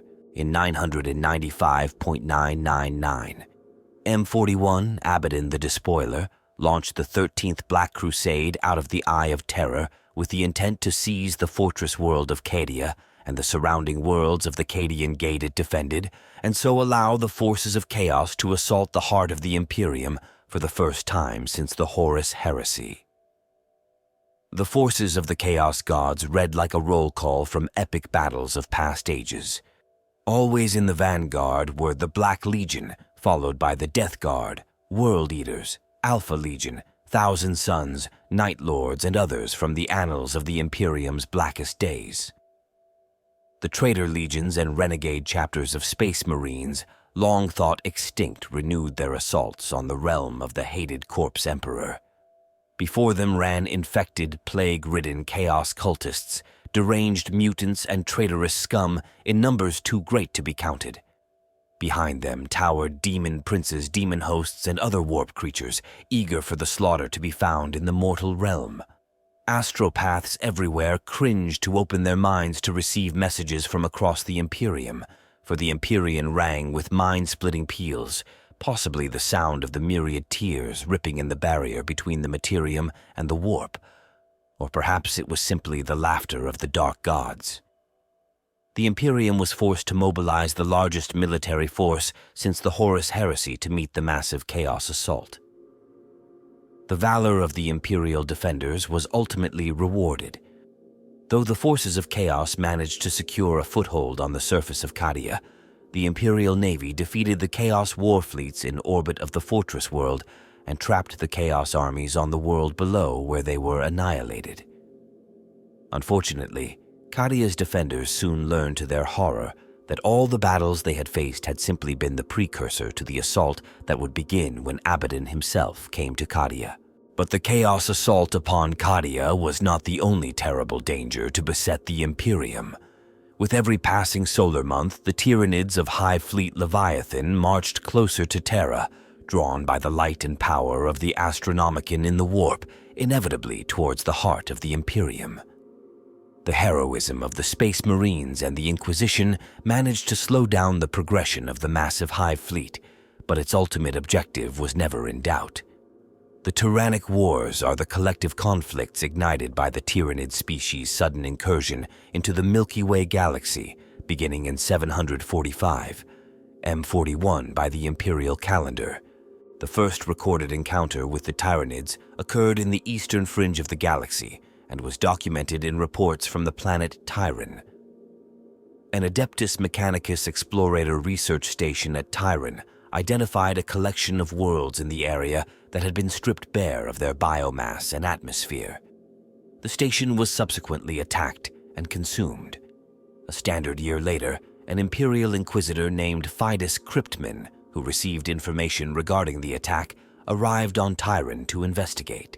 After searching the planet, he chanced upon a data codex hidden deep within Tyran's crust, which contained information about the invaders. The information collected by the explorators on Tyran allowed Cryptman to identify the pattern of attacks and predict the course of the Hive fleet. However, these predictions came too late.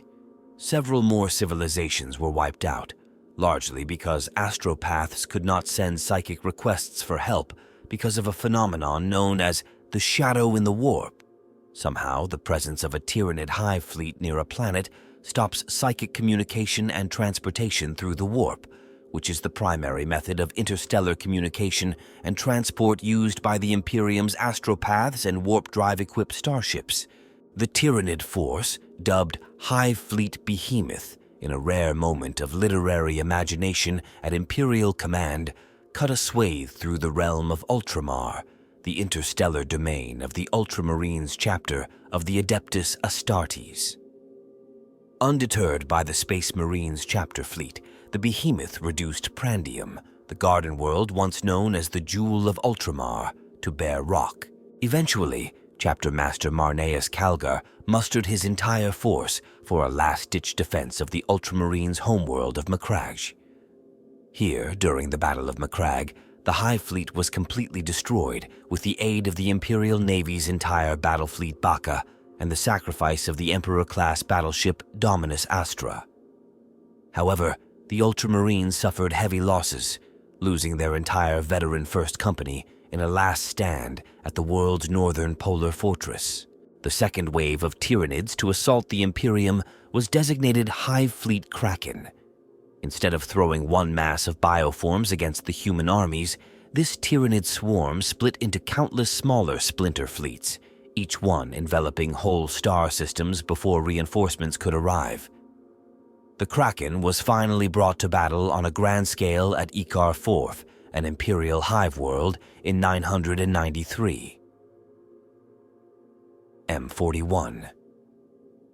The brunt of this attack was borne by the scythes of the Emperor and Lamenters, chapters of the Space Marines and the Asuryani craft world Iyanden, all of whom suffered very heavy losses. According to Lieutenant Cage of the Last Chancer's Penal Regiment, the Astra Militarum lost over 1 million men at Ikar IV, though this may serve simply to illustrate in a very broad sense the scale of the combat against the Kraken, as numerically speaking, 1 million soldiers is not a great burden for an entire Hive world to expend in its defense, since it is home to billions of people. The Kraken was not fully destroyed after the engagements at Ikar IV and Iyanden, and split into several smaller splinter fleets, which have continued to represent major threats to the Imperium as they spread and grow like a Xenos cancer upon the galaxy. Yet there was little respite for the Imperium after the Kraken's near destruction as a new and even larger Hive fleet invaded the galaxy. The third and by far the largest wave of Tyranid attacks, Hive Fleet Leviathan appeared from below the galactic plane and attacked from 2 points in 997. M41, cutting off large portions of the galaxy from Imperial reinforcements. In order to buy time, the Imperial forces under the command of Inquisitor Fidus Kryptman of the Ordo Xenos attempted to redirect the attacks of this Hive fleet towards the Orc-held worlds of the Orc Empire of Octarius in the Octarius sector. While the plan proved a success, the Tyranids have since been steadily working their way through Orc space in what became known as the Octarius War, suffering massive losses, assimilating everything that stood before them. The Imperium bought itself a few standard years to prepare for the next attack, but there was no telling how the Tyranids might further evolve thanks to the newly harvested Orcoid DNA. Hive Fleet Leviathan also attacked around the same time as Hive Fleet Kraken, making both Hive fleets difficult to deal with for the Imperium, as the elements of one or the other would provoke some sort of uprising by Genstealer cults or invade Imperial worlds outright in the Great Devourer's eternal quest for more biomass to enhance its Hive fleet's reproduction rates. To date, Behemoth is the only Tyranid Hive fleet that did not divide its mass into different tendrils comprised of splinter fleets that attacked Imperial space from several different locations at once, and it suffered the consequences of being less strategically minded than its successors. Yet, the Tyranids' goal remains clear. An analysis of their fleet movements through the galaxy has determined that they are being drawn by the potent psychic beacon of the Astronomicon towards one destination: Holy Terra. The 13th Black Crusade is the most recent and the greatest of the incursions launched against the Imperium by the Chaos Lord Abaddon the Despoiler, and was the greatest conflict fought between the forces of Chaos and the Imperium of Man since the Horus Heresy. Under the command of the War Master of Chaos, the traitor legions poured out from the Eye of Terror, emptying 100 demon worlds and bursting into real space in hitherto unforeseen numbers. The armies of Chaos started at the Cadian Gate in a great push towards Terra. The goal of the Chaos forces was the fortress world of Cadia, the capture of which was the ultimate goal of the forces of Chaos, since it would allow them to create a forward base for a new drive upon Terra to topple the Emperor from the Golden Throne and end their long war. Rumors persisted that the demon Primarchs rode at the head of the armies of the traitor legions, returned to the mortal realm to usher in the end times. Imperial forces counterattacked, but there was no end to the forces of the Dark Gods.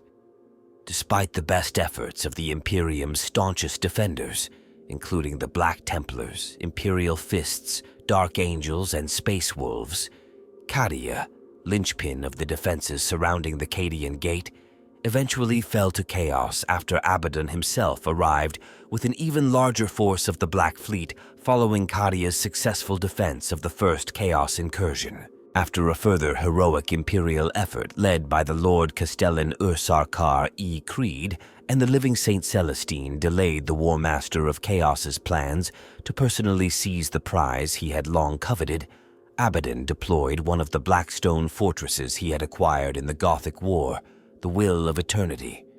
Destroyed by the Imperial Fist's mobile star fortress phalanx before its warp cannon could be used to eliminate all life on Cadia, the despoiler turned even the fortress's floating corpse into a weapon. Its massive remains were flung from orbit onto the surface of Cadia as an artificial meteor, its kinetic impact killing most of Cadia's remaining defenders and at last allowing the Eye of Terror to swallow the world. The geothermal stress caused by the fortress's impact ultimately caused Cadia to rip itself apart. With Cadia and its warp-repulsing Blackstone pylons destroyed, the Eye of Terror began to expand across the galaxy in what the Chaos forces called the Crimson Path, even as Abaddon at last realized his dream of seizing the Cadian Gate for the forces of Chaos. With the first goal of the 13th Black Crusade achieved, Abaddon next turned to launching an assault upon Terra itself. However, the inherent fractious nature of the forces of Chaos, combined with the unexpected continued resistance of Imperial forces remaining in the Cadian Gate region, slowed the Chaos advance as the heretics began to consolidate their gains. A new Chaos empire soon grew up around the shattered remains of Cadia itself. Finally, even as multiple calamities loomed over the Imperium, on Terra, the Adeptus Mechanicus secretly reported to the High Lords of Terra in 986.999 M41 that the mechanisms of the Golden Throne were failing, and they no longer possessed the knowledge required to repair that ancient piece of technology. Unless something could be done, the God Emperor would die, and then humanity would face the drawing darkness alone.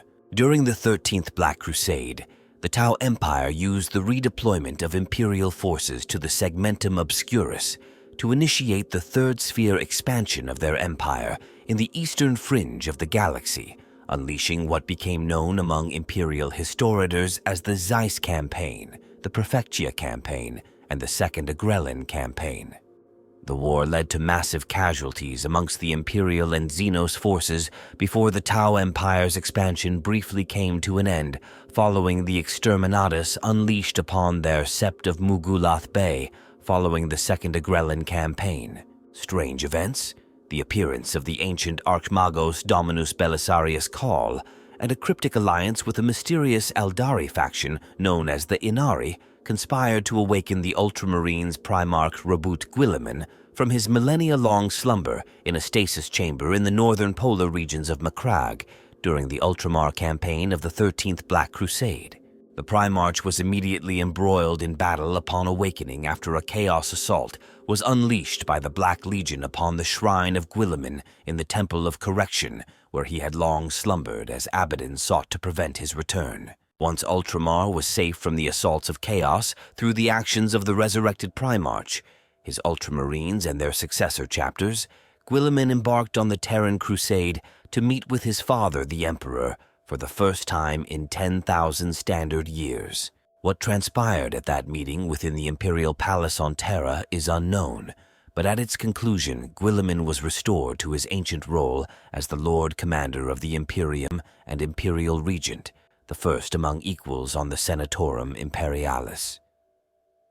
The Primarch proceeded to purge the High Lords of Terra of those officials he found corrupt and incompetent. In the wake of the fall of Cadia in the 13th Black Crusade, Reality tore itself apart from the Hadex anomaly at the core of the Jericho Reach in the Eastern Fringe to the furthest star system of the Segmentum Obscurus in the galactic west. From that hole in space-time were unleashed warp storms of a size and scope not seen since the Age of Strife, cutting off the galactic north entirely from Terra. The initial period, known as the Noctis Eterna, or the Blackness, was terrible indeed. For a time, all warp travel proved impossible, and the far-spread planets of the Imperium were isolated, with no travel or astropathic communication possible between them. Worlds in their hundreds fell before the ensuing chaos onslaught. The pulsing Great Rift, or Cicatrix Maledictum, spread like an impenetrable curtain, robbing entire systems of the holy light of Terra. The birth of the Great Rift marked the start of what will be called by Imperial historiators the Era Indomitus. The Imperium of Man is cut in twain by the coming of the Great Rift, divided into the portion known as the Imperium Sanctus, where the Astronomicon can still be detected by psychers and navigators, and the Imperium Nihilus on the far side of the rift from Terra, where the Emperor's light no longer shines. The Psychic Awakening, also sometimes referred to as the Age of Witches, is the term given to a phenomenon of the Era Indomitus that dramatically increased the number of new psychers and greatly enhanced existing psychic abilities across the Milky Way galaxy in the wake of the birth of the Great Rift. While the massive increase in the flow of warp energy into the local real space of the galaxy through the Cicatrix Maledictum dramatically enhanced the power and duration of demonic incursions, particularly on worlds adjacent to the Great Rift, it also intensified the psychic abilities of the craft world Aeldari and the miraculous psychic phenomenon that had once rarely accompanied the worship of the Emperor as the god of humanity. The Psychic Awakening thus proved both a boon and a hindrance to the attempts of the forces of chaos to overwhelm real space in the wake of the victory earned in the 13th Black Crusade. For every world that fell to the dominion of the Dark Gods, there were also increasing reports of miracles in which even individuals who had never manifested the abilities of a psyker were saved by the spontaneous eruption of supernatural abilities. This was particularly true for those servants of the God Emperor, like the Sisters of Battle of the Adepta Sororitas, whose unshakable faith in their deity now seemed capable of manifesting into potent mystical protections or miraculous defenses against the machinations of Chaos and Xenos forces. This phenomenon affected every faction in the galaxy, hindering or advancing the next steps in their various agendas. As the first warp storms broke over Holy Terra following the birth of the Great Rift and the onset of the Noctis Eterna, its pollution-filled skies turned a roiling crimson. Khorne, heedless of the plans of his brother Chaos gods, and hungry to prove his superiority as the power of Chaos waxed anew, sent forth 88 cohorts of his demon blood legions to assault the Imperial Palace. The Blood God wanted the glory of tearing down the Golden Throne for himself, and so the skies of Terra congealed into blood clouds that deployed the Red Host directly before the Lion's Gate of the Imperial Palace. The gun batteries of the palace are second to none, yet they alone could not halt this red tide. Led by the resurrected Primarch Robut Guilliman, the newly reappointed Lord Commander of the Imperium, the Primaris Space Marines, Adeptus Custodes, and Sisters of Silence fought side by side to stem the demonic tide. Although the rash Chaos assault was turned back and broken long before it could reach the Eternity Gate to the Inner Palace, the High Lords of Terra were shaken at the boldness of the foe. Without the beam of the Astronomicon, their arcane machinery and protective devices were not enough to halt the fell powers from materializing even on the sacred soil of Holy Terra.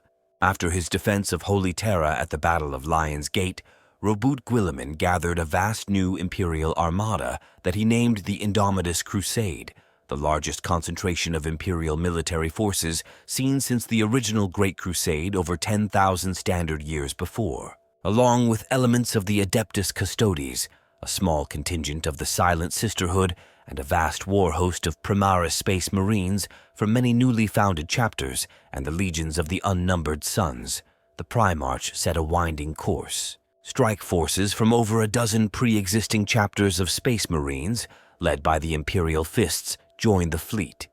Thus began many new legends as Guilliman traveled to aid beleaguered planets, breaking sieges and sweeping away chaos and Xenos invaders alike to bring hope back to the desperate defenders.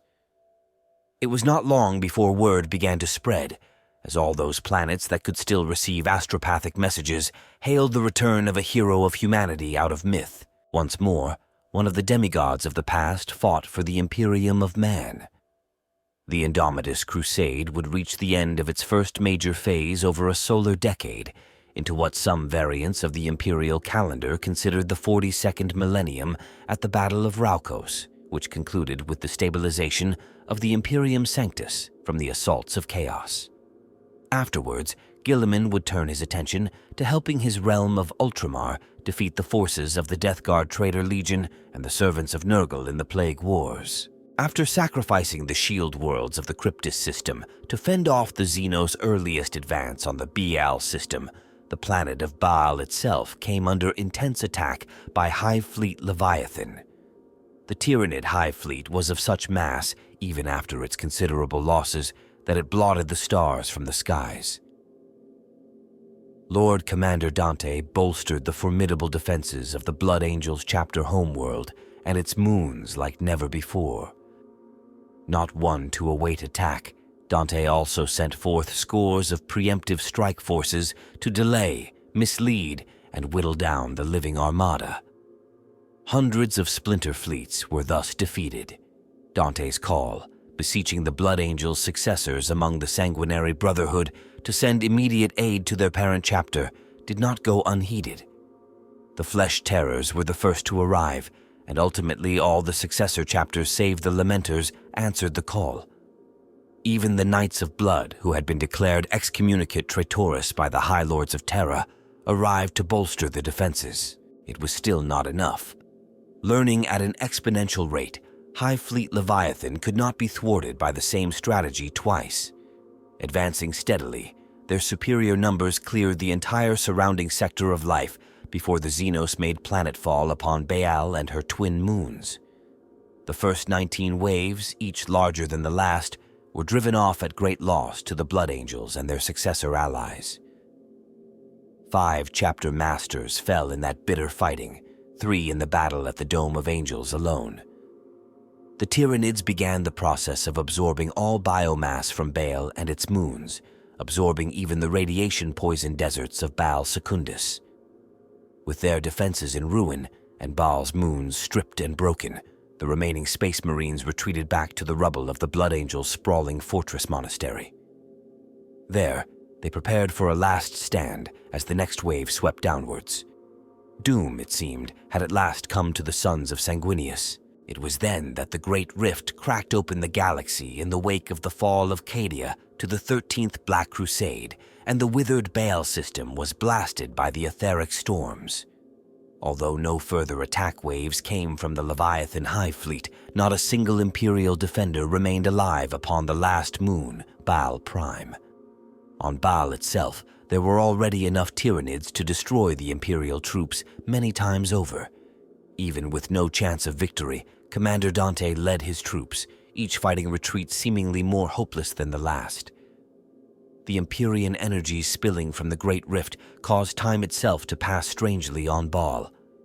The combatants may have faced each other for mere solar days, or Terran years may have passed in the rest of the galaxy. As the final perimeter was broken, the stars reappeared. Looking skywards, the Tyrannids on the surface of Baal sought contact with their Hive Fleet, but it was gone, replaced by a newly arrived Imperial fleet. Like an angel of vengeance came Roboute Guilliman and his Indomitus crusade. After many more battles, Baal was finally cleared of the Xenos threat. A great rebuilding of both world and chapter was undertaken, for the Blood Angels and their successors were sorely needed elsewhere in the beleaguered Imperium. Guilliman brought with him Primaris Marine reinforcements to replenish the ranks of the Blood Angels and the Sanguinary Brotherhood. Guilliman named Dante as the regent of the Imperium Nihilus and charged him with doing what he could to reclaim half of the Imperium for the Emperor. What became of the Leviathan is a mystery, although a clue was found upon the now barren moon of Baal Prime. Xeno skulls were piled impossibly high in the much reviled 8-pillared symbol of one of the Blood Angel's most terrible and ancient nemeses, the bloodthirster Kabanda and his army of Kornate demons. The strategically located Hive world of Vigilis linked the Imperium Nihilus with the Imperium Sanctus through the Nachmund Gauntlet, one of the only known stable passes through the Great Rift. Realizing the importance of this planet to the survival of the Imperium, it was assaulted by multiple Xenos and Chaos forces, including the Black Legion under the command of Abaddon the Despoiler. The conflict became known as the War of Beasts, though the Despoiler's invasion was ultimately defeated by warriors drawn from multiple Space Marine chapters under the command of the Ultramarines chapter master Marneus Calgar. Vigilis remained a world largely under siege from Orc, Drukhari, and Genestealer cult factions. The Talledus War was a war of faith fought in the era Indomitus between the forces of Chaos and the Imperium of Man to defend the shrine world of Benediction in the Talledus system of the Veritas subsector. Though Benediction was the Chaos Force's primary target, all the inhabited worlds of the system faced a large-scale assault led by the Dark Apostle Cor Pharaon of the Word-Bearers Traitor Legion. The Word-Bearers, as always, sought to convert the bulk of humanity to the service and worship of the Chaos gods. They took great pleasure in furthering this agenda by attacking a world and system that was of such importance to the imperial state religion they deemed a fraud. The fall of Talledus and Benediction to Chaos and the conversion of its people to the true faith of Chaos were deemed a potentially major milestone in the Word-Bearers' plan to throw down the corpse god of the Imperium and claim mankind for the Dark Gods. The war proceeded on 3 fronts: on Benediction, on the Astra Militarum fortress world of Gredask, and in the void surrounding the asteroid belt called the Tears of the Emperor at the very edge of the system. On Benediction, the Word-Bearers' forces commanded by Cor Pharaon nearly seized control of the Grand Honorificum Cathedral City complex. The Loyalists were saved by an unusual phenomenon that was part of the psychic awakening when the faith of those gathered in the cathedral summoned forth from the warp the protective spirits of the sacred imperial dead. This supernatural force, later remembered as the Saint's Wall, surrounded the Grand Honorificum in a protective psychic shield and extinguished the grip on reality held by many of the demons making up Cor Pharaon's attacking army. This miracle allowed a demi-company of Salamander's Astartes to cut the remaining force of Chaos troops in 2 and establish a new defensive perimeter for the cathedral complex. On Gredask, the intervention of a Black Templar strike force destroyed the Soul Harvester mobile fortress factory that had left the Imperial defenders at a loss, though the suicidal counter-assault cost the life of the Astartes commander, Castellan Dramos. In the void, within the Tears of the Emperor, a piratical Night Lord's fleet commanded by the Chaos battleship Nightmare of Celix sought to draw in Imperial military and commercial shipping translating into the system from the warp by using captured Imperial astropaths to throw off their navigators' abilities. The Night Lords then took the spoils and reaped with great pleasure the terror of their victims. The arrival of Vanguard Marines from the White Scar's 10th Brotherhood turned the tables on the heretic Astartes pirates. Their hit-and-run strikes soon transformed into a vicious, void-based guerrilla war as each side tried to lure the other into ambushes. The White Scars succeeded in blunting the Night Lord's attacks on incoming Imperial shipping, but were unable to annihilate the Chaos raiding force entirely. Though the Imperium has so far managed to blunt the Chaos assault on the Talledus system on every front, the conflict is far from over. The Plague Wars were an attempt by the demon and heretic Astartes forces of the Chaos god Nurgle, including the demon Primarch Mortarion and his Death Guard traitor Legion, to conquer the realm of Ultramar and add it to the Plague god's growing realm in real space. The Plague Wars began at some point after the birth of the Great Rift and the onset of the Noctis Aeterna, and ended in CS 012. M42, after the Primarch Roboot Guilliman successfully ended the first phase of his Indomitus crusade and brought Imperial reinforcements to defend Ultramar. To the galactic north of Ultramar, the followers of the Chaos god Nurgle first established dominion in the Scourge Stars soon after the success of the 13th Black Crusade in precipitating the fall of Cadia. From this hive of corruption, armies of Nurglite demons poured forth, accompanied by the traitorous Death Guard Legion along with renegades and chaos cultists beyond count. 3 loathsome spearheads pushed into Ultramar, attacking along 100 fronts and bringing with them unnatural pestilence. The defenders of Ultramar, Astartes and mortal alike, fought bravely but quickly lost ground. Ultramarine Primaris Space Marines of the Ultima Founding arrived not long after the successful completion of the resurrected Primarch Roboot Guilliman's Terran crusade from Terra aboard Fleet Avenger to reinforce their beleaguered firstborn brethren, but even these transhuman reinforcements could only slow the attackers' progress. By CA 012, M42, the Imperial defenders all across Ultramar were depleted in dozens of ground campaigns, while a plague fleet systematically destroyed the realm's Ultramar defense fleet and star fortresses. Guilliman returned from the successful completion of the first phase of the Indomitus crusade to stabilize the Imperium Sanctus, and his deft and defensive maneuvers bought time to launch what became known as the Spear of Espandor counterattack.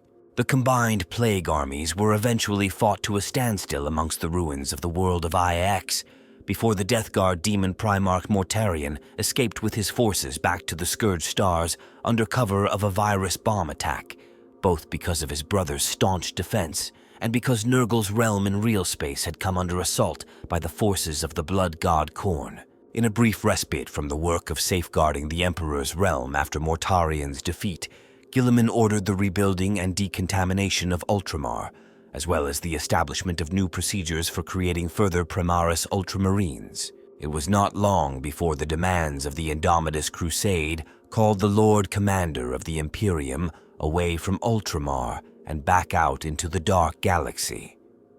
The Ultramarines began the work of preparing their vengeance against the servants of the Dark Gods. The Fourth Tyrannic War began in the era Indomitus, when the largest mass of High Fleet Leviathan yet encountered attacked the western reaches of the Segmentum Pacificus, seeking to strike at a relatively undefended region of the galaxy, while the defenders of the Imperium were otherwise engaged with the forces of chaos emanating out of the Great Rift. The Great Tyrannid assault began with the coordinated attack from above and below the galactic plane by 3 new tendrils of the Leviathan dubbed High Fleet Nautilon, High Fleet Promthor, and High Fleet Grandillus, respectively, by the Imperium. The 2 tendrils were moving in parallel towards their ultimate goal of Terra in the Segmentum Solar, and with the Imperium distracted by the demands of the Indomitus Crusade, few human forces initially were available to stand against it.